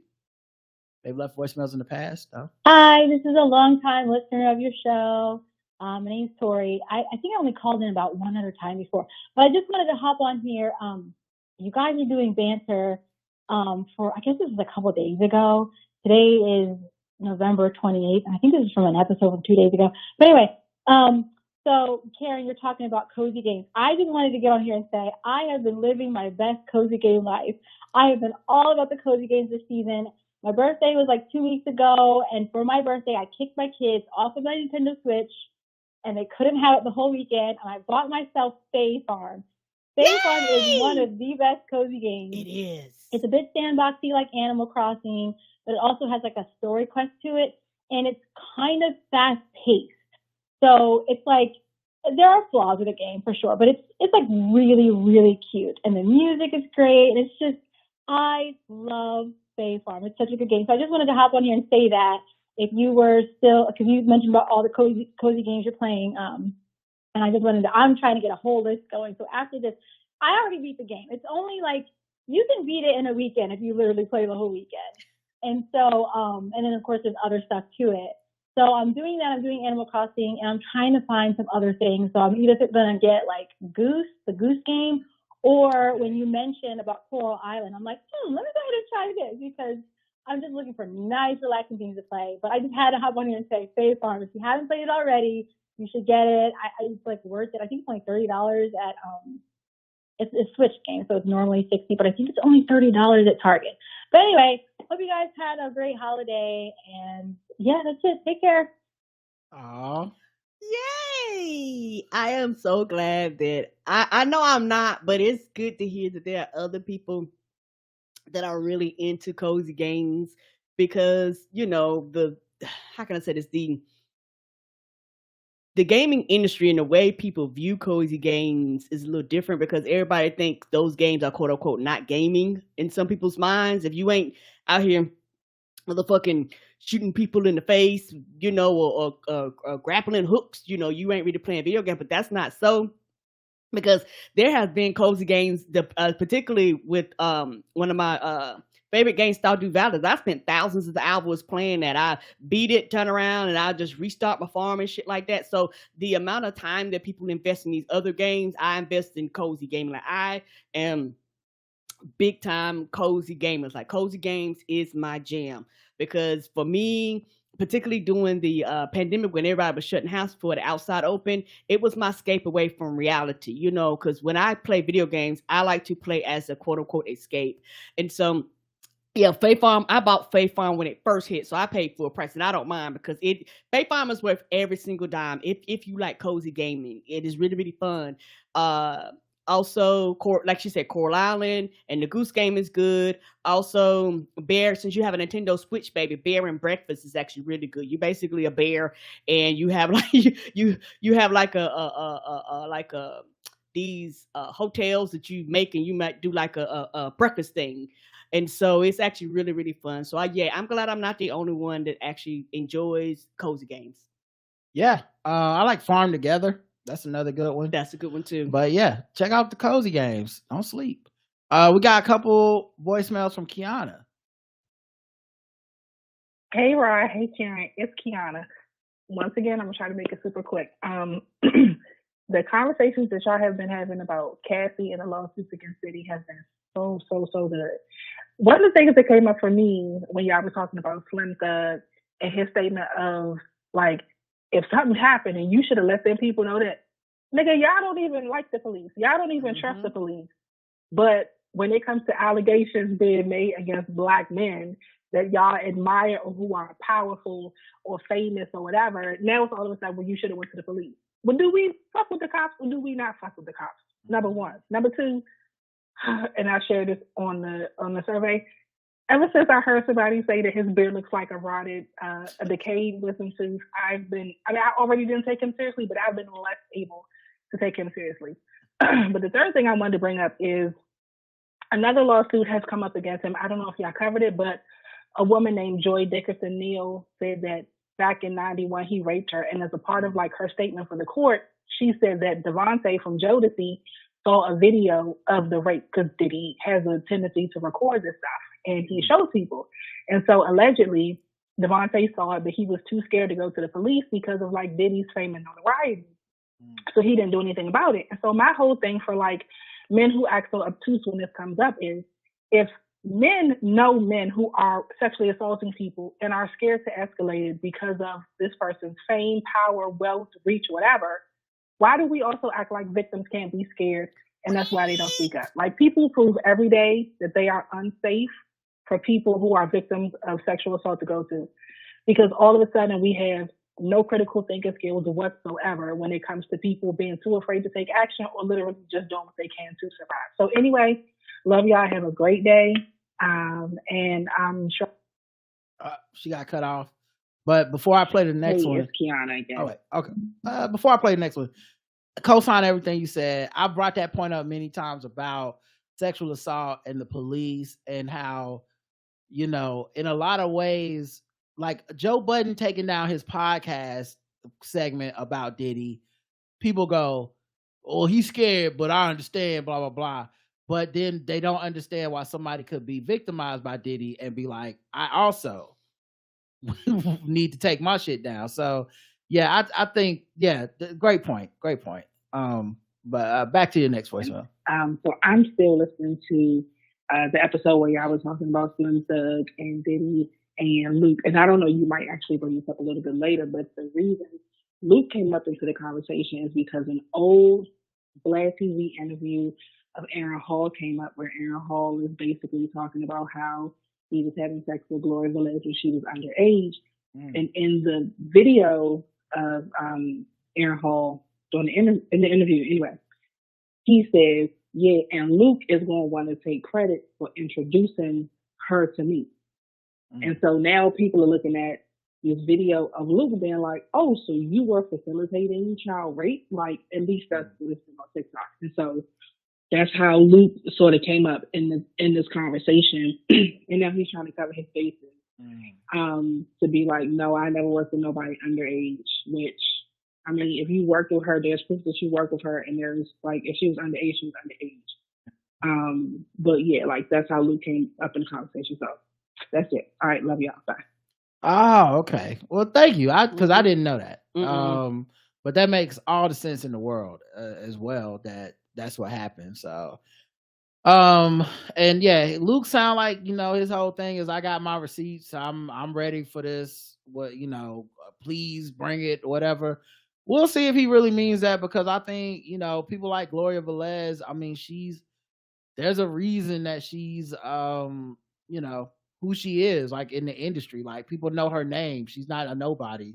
And at least what she had on social media, it seemed like she really was serious about pursuing, you know, the allegations or some level of, like, you know, so it seemed like she was serious about that shit.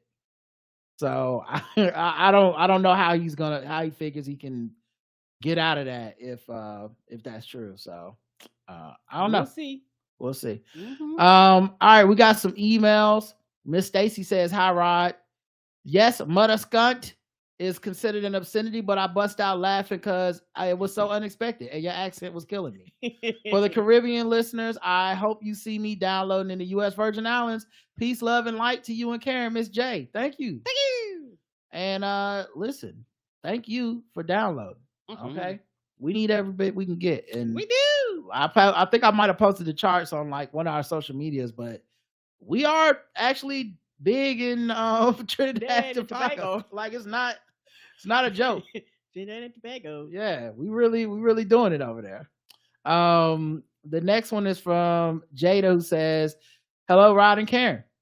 I'm a huge fan of the show, and I'm truly inspired by y'all being able to grow your own business outside of corporate America, also following your own path to get there. Thank you. I currently am a medical writer for a medical device company. I'm not bragging, but I'm really, well, listen, I feel would tell you, Big Pharma is something to brag about. It sure is something to brag about. But I am a really good writer, and I would like to use my talents in different avenues. In the past, I did write reviews for shows on Nina Podcast Fandom website. I'm trying to find another way to write in the entertainment spaces. I love TV, movies, and podcasts. I am also interested in voice acting on podcasts, but I do not even know how to get started, nor I don't know what training I need. Any advice you could give on getting started or writing and voice acting in the entertainment podcast space would be so helpful. I just feel like I doubt myself before even trying something new and really want to break out of my fear and try new things. Thank you for entertaining me. Y'all show has truly helped me to feel better through a tough time I'm going through. All love, Jada. Well, first of all, glad that we're helping you go through a tough time. You know, it's always nice to be helpful. As far as, like, I don't have any, like, I wish I had some type of, like, super good advice about this stuff, because it's gonna sound cliche, and honestly, the reason the cliches are cliches because a lot of times there's truth in them. But the main thing I would say is if you want to get into those spaces, one, you need to look at people that's doing it and possibly see what they're doing, what you can glean from just their product. Two, this is the tough one. It's the one nobody wants to hear. You probably have to start doing it on your own. Like, so if you want to do like some voice acting stuff, you may need to, go on your TikTok and do some stuff. Make a podcast, write a couple scripts on your own, do a couple sketches, find a couple like-minded people. There's all kinds of Reddit and all this stuff now where you may be able to find some like-minded people that could collab with you. And it's tough and it's going to be thankless and it's often not going to be a lot of traction at first. So that's the part that's really tough, is like whistling in the wilderness and not having anything return back to you. Right. But that's kind of what happened with our podcast. Our podcast started and it wasn't like, the first episode we was getting all this feedback and comments. Yeah, we really didn't know who was listening. Nope. We crossed we were like, 100. Yeah, we never. So like, it's a long road to us being able to do something with a business. Yeah. Like that took 5 to 7 years, I think. Yeah, and that's the dedication part where a lot of people waver, and that's the part nobody wants to go through, kind of. And and the way it is now, and the way the internet and everybody, in some things, it is a instant success. But for most people that you see, it is not instant. And that's the part I don't tell you. For most people, it's not somebody just finding somebody in the middle of nowhere, plucking them up and say, okay, you got the job. It normally does not work like that. For most people, it takes years of being good at your craft. Like they said, the 10,000 hour type of thing. Like you have to get really, really good at it. I think also you should do as much stuff for yourself as you can, because you control that content. And you also can, like, when you do something for someone else, they can take it down. They can decide they don't like, they don't like you no more. And now they done took all your shit off their website. I've seen that happen with writers in the past. I've seen they cannot promote you as hard as they would promote themselves, that kind of stuff. Whereas like, if you write, say for Medium, you go like start writing something on Medium, the right people view it, it gets lucky, it hits the algorithm, all that credit comes back to you. You become a writer that people look forward to reading. And at the end of the day, writers write. And so if you for writing specifically, you can't be like, well, once I get the job, I'll be able to produce something weekly for everybody. You need to be doing something weekly for yourself, so that when you pitch yourself to people, they go look at your archive and they go, oh, she's a consistent writer that's always honestly putting shit out. So that's why I would go with that. And if you listen to podcasts that do like sketches and voice work and shit, email them. See if maybe they like, if y'all need a voice actress or something, here's a sample of my voice work. Maybe they'll hit you up. Those are just shots in the dark from me. Right. You never know. Right. Zoe Wright said, what's up, y'all? You have mentioned something that was quite impactful on today's episode, 616 Day, and that we should have a Marvel Day on June 16th. Man, you ain't never lied. Usually these things start off as a grassroots effort, so I put out on an IG post to get the ball rolling. There was something else you talked about that got me thinking. When you talked about the greatest hero entrance, you mentioned Thor's entrance in Infinity War with Stormbreaker, and that would have been my first instinct. I thought, what could be better than that? Then you mentioned On Your Left, and I thought, of course, that feeling is unbeatable. We've been chasing that feeling ever since.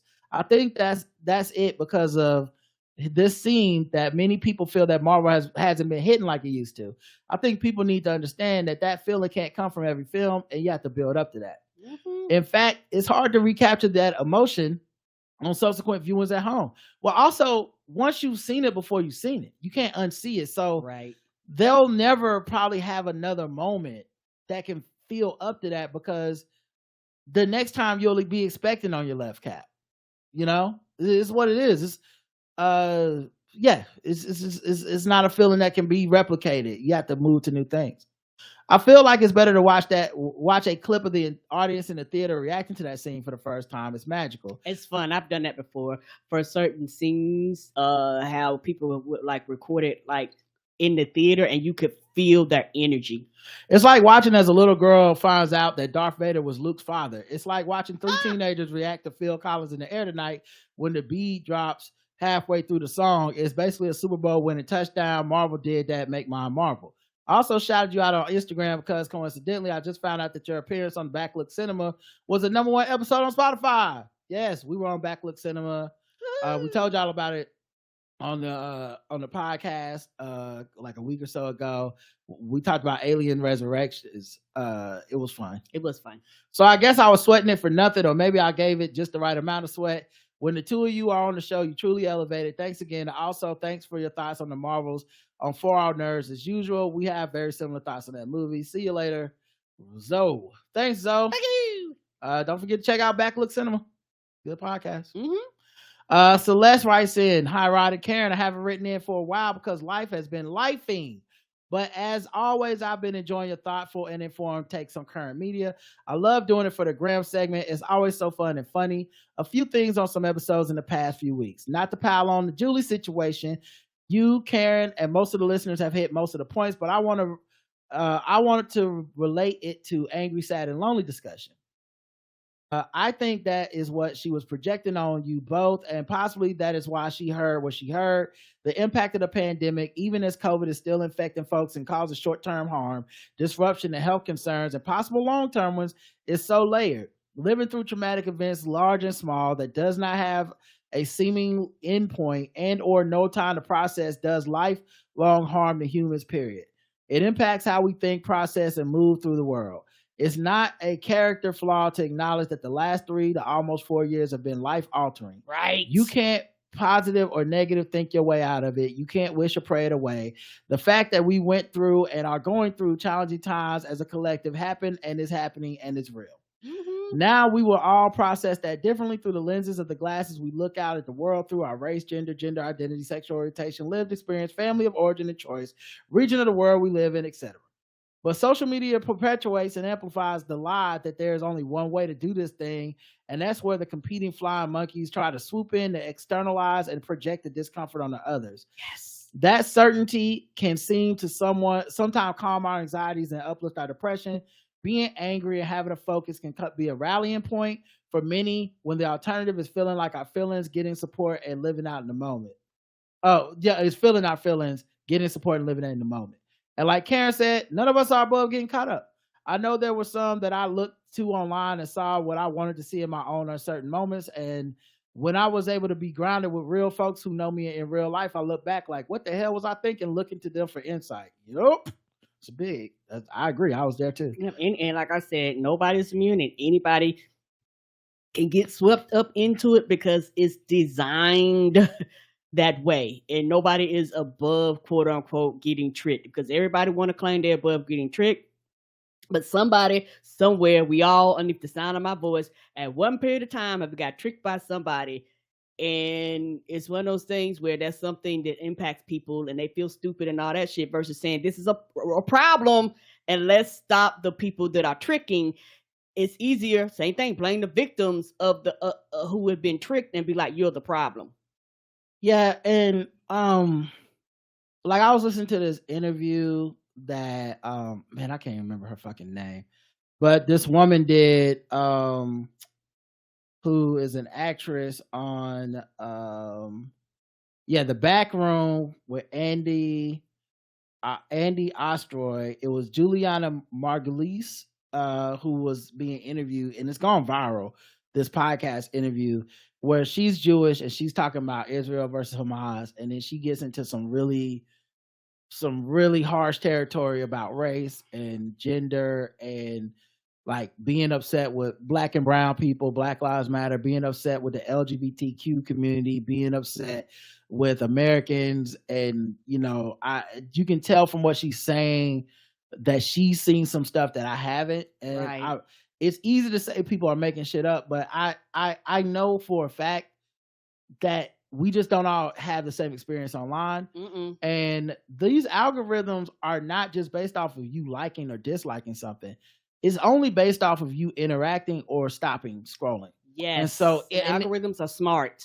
And I mean, even for 0.0001 of a second, they can tell Like when you see something and you're like, I'm not clicking on that, but you stopped for a second, that it just registered. Oh, you stopped. So we know if we show you this 5 more times, you're gonna click on it at some point.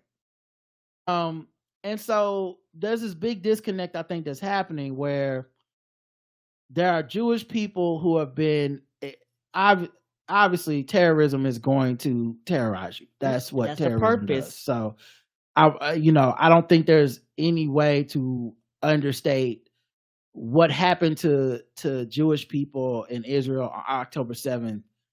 Is one of the most horrific things I've literally ever heard of, right? It's shocking, what happened. Even, just the same way that you can hate America, but then 9/11 is shocking because it's the reason it's called 9/11 because it don't happen every day, right? It's a reason.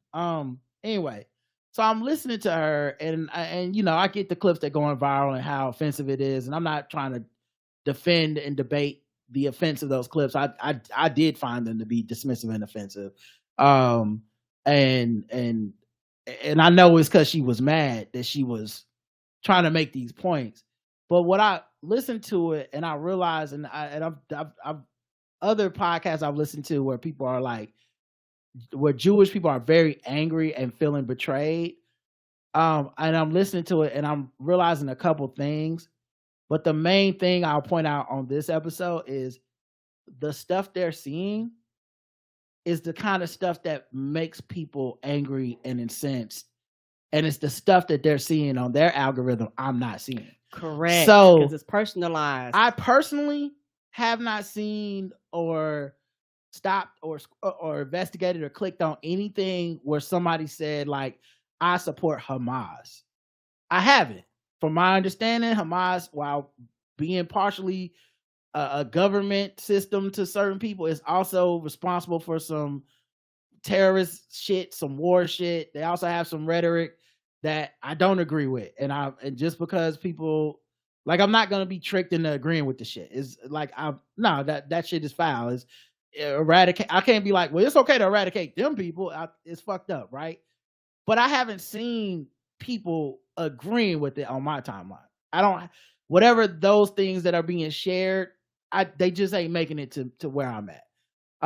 And it's not to say I don't see inflammatory shit on my timeline. It's just not of that nature. It's normally them showing me what Bob had to say on Hot Firestarter about the Tar Heels or something. And it's like, they know that I'm gonna stop and be like, God damn it, Bob, why you gotta talk about us?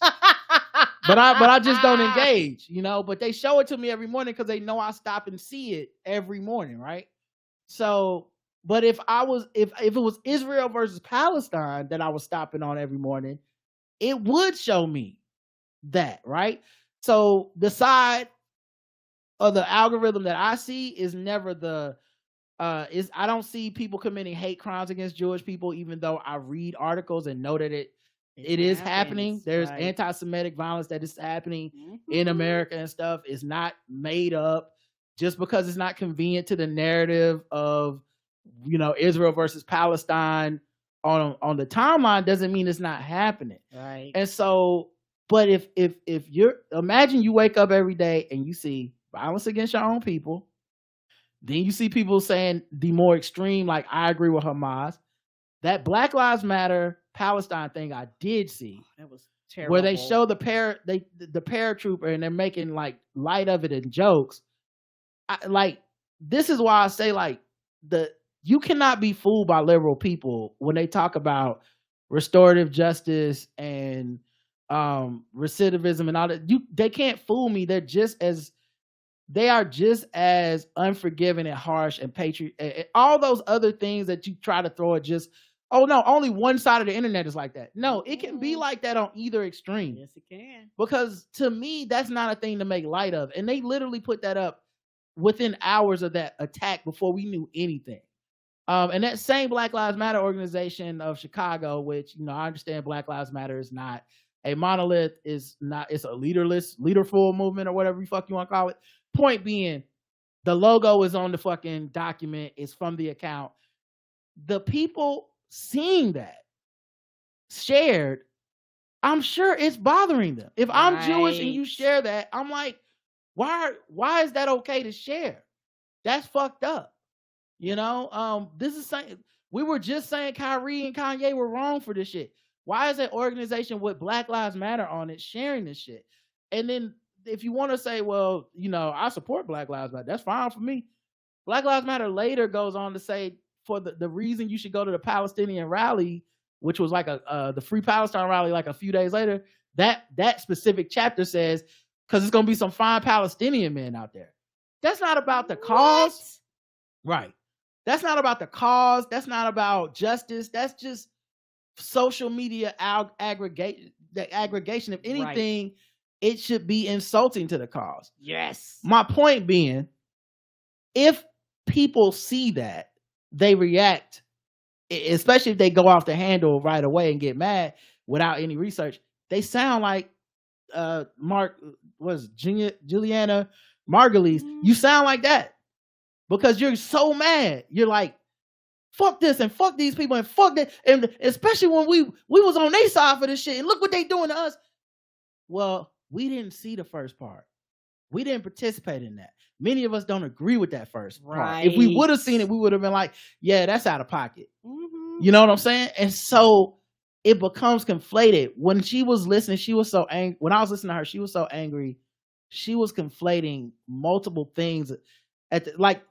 She was conflating like if you said free Palestine, you essentially said, I'm down with Hamas and I think we should kill Jewish people. If you said free Palestine, that means you're down with the people that say from the river to the sea and you want Jewish people eradicated. Like it was a lot of stuff like that. And I could just tell she was angry and just lashing out. And it's not going to help because anybody who heard that shit is just going to be like, why the fuck are you talking bad about black and gay people? Why the fuck are you talking bad about, you know, people that just want the killing to stop? Why are you trying to act like we're not educated and we're stupid if we want? And because of that, it won't reach who you claim you want to reach. Mm-mm. It'll help you vent, but it's going to make your life worse because the motherfucker's going to be like, you racist bitch for the rest of your life now. So nothing was gained from it.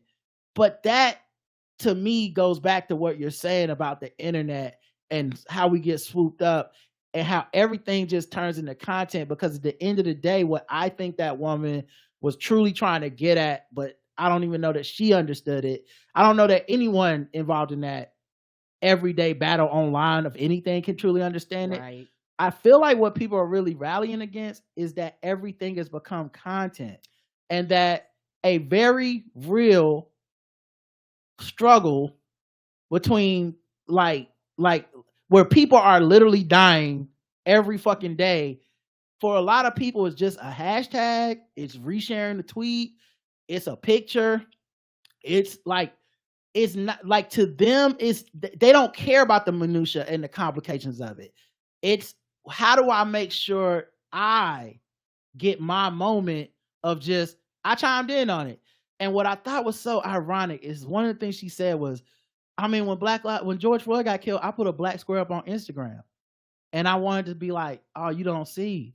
Mm-hmm. Your black square is the same as somebody's free Palestine right now. Yes, it is. And remember, I don't know if you remember, a lot of black people didn't like that black square shit. No, they did not. A lot of black people were like, I don't like this black square shit because you ain't really doing nothing. It doesn't mean anything.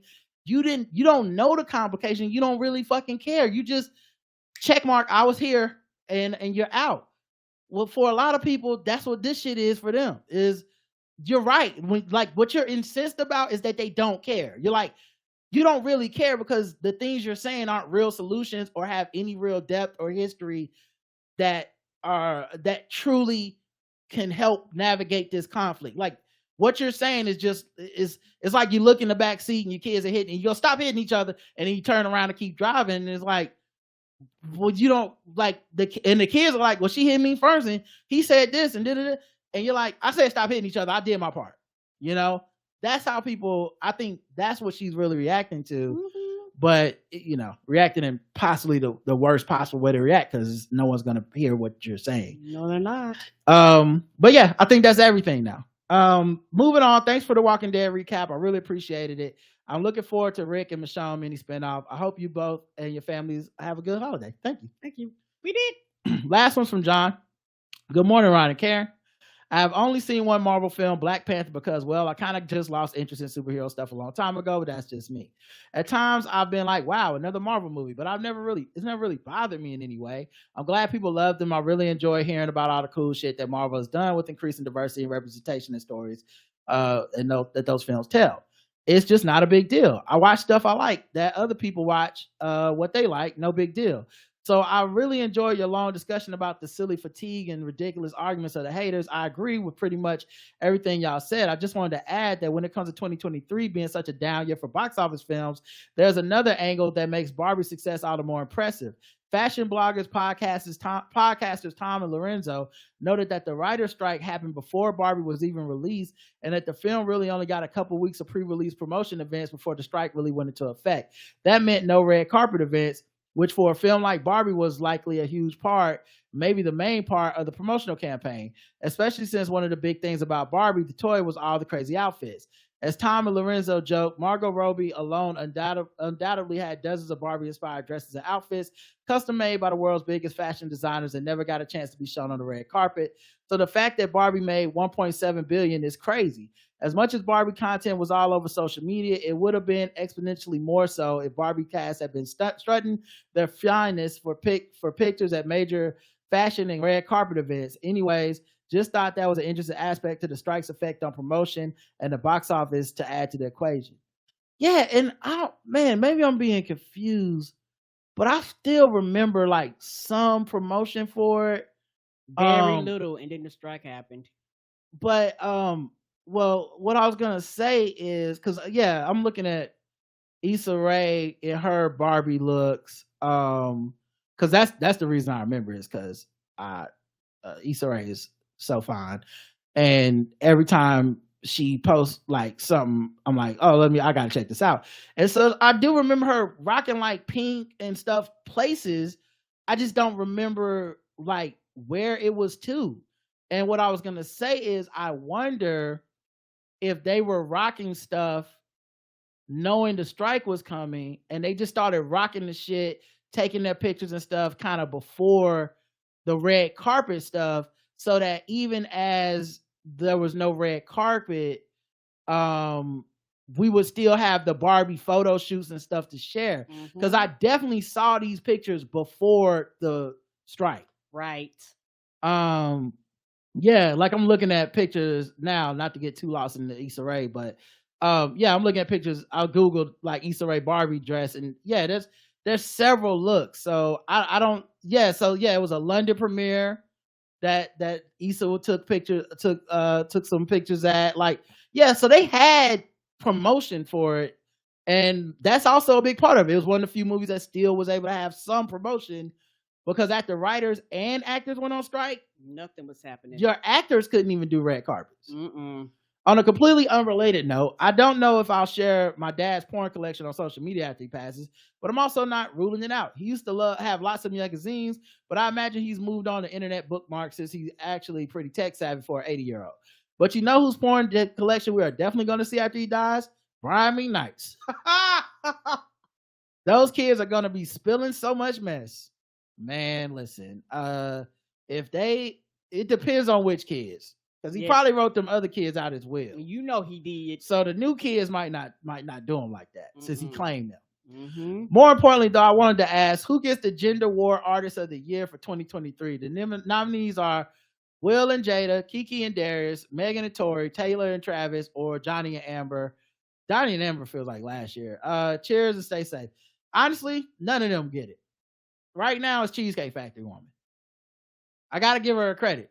Like I said, I had to go back and beyond all. I had to go back and give her a new grade. The amount of content she spawned off of a video after it was done, with the most wooden acting you've seen outside of a Brian McKnight's porn collection. Oh no! It's horrible, and at the same time, I cannot deny the impact. So they the favorites right now, and the other ones also can be like a little bit too real, because like Will and Jada's fine. I don't care about. They don't bother me at all. But I know they bother a lot of people. So obviously Jada. if Will and Jada had both put out books this year, I think they could get it. But since they taking turns, Yeah, because Will's was out last year. She put out hers this year. I feel like Jada's already kind of fading out the spotlight. Kiki and Darius too real. Megan and Tori too real. Taylor and Travis they not starting gender wars. It's just people hate Taylor Swift for no good reason. And Johnny and Amber is last year. So I'm gonna go with right now Cheesecake Factory girl. P.S. I love to get on the holiday card list if there's still spaces. Oh yeah, okay. Yeah, there's still spaces. Only like I think we're at 83 now. So there's only like 17 cards left after this. So but y'all better get them addresses in. Yeah. But all right, that's it for today's episode. Except for envelopes. We got some holiday cards in the mail. Yay! I like holiday cards. Yes, she does, y'all. She keeps them on. I really do. And Rod Rogers opened up that if you want to send us a holiday card, you can go to the Black Guy Who Tips about page, and our mailing address is there. Yep. theblackguywhotips.com/about. That'll get you our mailing address. theblackguywhotips.com/Black Friday. That'll get you the Black Friday deal. This one has a glittery snowman on the front. Oh, can't wait to pick all this glitter up off the floor. Wishing you all the magic and wonder of the season and the warm memories to cherish all year long. Enjoy a that's the card, and then this one is enjoy a season of overflowing with peace and love and happiness. Carl and Abima. Thank you. Oh, Appreciate you. Okay. I really love the cards, y'all. I do. And we got one last one. And this one got Yoda on the front. It says Christmas it is. Oh shit now. It also has that on the back, that snow thing that attacked Luke when Luke cut off his arm. That's hilarious. Classic. And then it's a pop-out card. I love pop-out cards. See how it's 3-dimensional? Oh, that's adorable. Yeah. It's got like C-3PO and Leia on there, and R2D2 and a Christmas tree, and I think this is Han and Luke. Oh, this is amazing. This is amazing. It's even got the drone droid that was that found them on Hoth. Celebrate we must. It says on the inside. Rod and Karen wishing you a very Merry Christmas and a Happy New Year. Cheers to all the Tip Nation, all the best. From Tanya W42. Oh, thank you, Tanya. Thank you. So thoughtful. Yes. Okay, I love Star Wars stuff, especially Star Wars Christmas stuff. We used to have a listener that gave us like Christmas ornaments every year. Yeah, we like for Star Wars. But then I made a joke about Elizabeth Warren, and they who I voted for in the voted primary. Elizabeth Warren, my girl. But anyway, I made one joke, and this person was like, "Fuck you forever, you piece of shit. You and your ornaments. I hate black people. In out. fact, I need to get one of. I personally picked up the tradition. I can't believe I put up a black square for George Floyd for you niggas to do this, whatever." And then she just stopped listening and just like completely turned her back on the show over. And I promise y'all the joke wasn't me. It was just like a regular, like, I don't even think the joke was on Elizabeth Warren. But anyway, the person stopped listening, and now I don't know where she got those ornaments from. That's what I'm mad about. I can't find them anywhere. I've looked for I've Googled, I've tried everything. Those specific type of ornaments were so fucking dope. And I'm sorry that she stopped listening, but at the same time, I have my integrity, I have my word, and I will not bow down to anybody, not even the joke police, that are sending me stuff every week. Not even then. I'll just have to not get it for Christmas then if I got to lie and say I can't make jokes about Elizabeth Warren sometimes. I'm sorry. All right, y'all, that's it. Thank you for listening. Don't forget, all the way to leave feedback is in the show notes, website, voicemails, emails, all that stuff. Black Friday deal is going on until the 5th, and then it's over. And so just know that. And if you have any issues, email me, because like I said, I've been getting emails from people who are saying like, "Oh, my premium is having an issue." So email me, I'll look into it, take care of it, and I'm gonna go through and audit all the stuff. There's gonna be so many people, but I gotta do it. I gotta go through and audit the membership roster on the website Be sure because everybody's where they need to be. yeah, just to get it all in line. So, woo! All right, y'all, that's it. Until next time, I love you. I love you too. Mwah. Bye, everybody.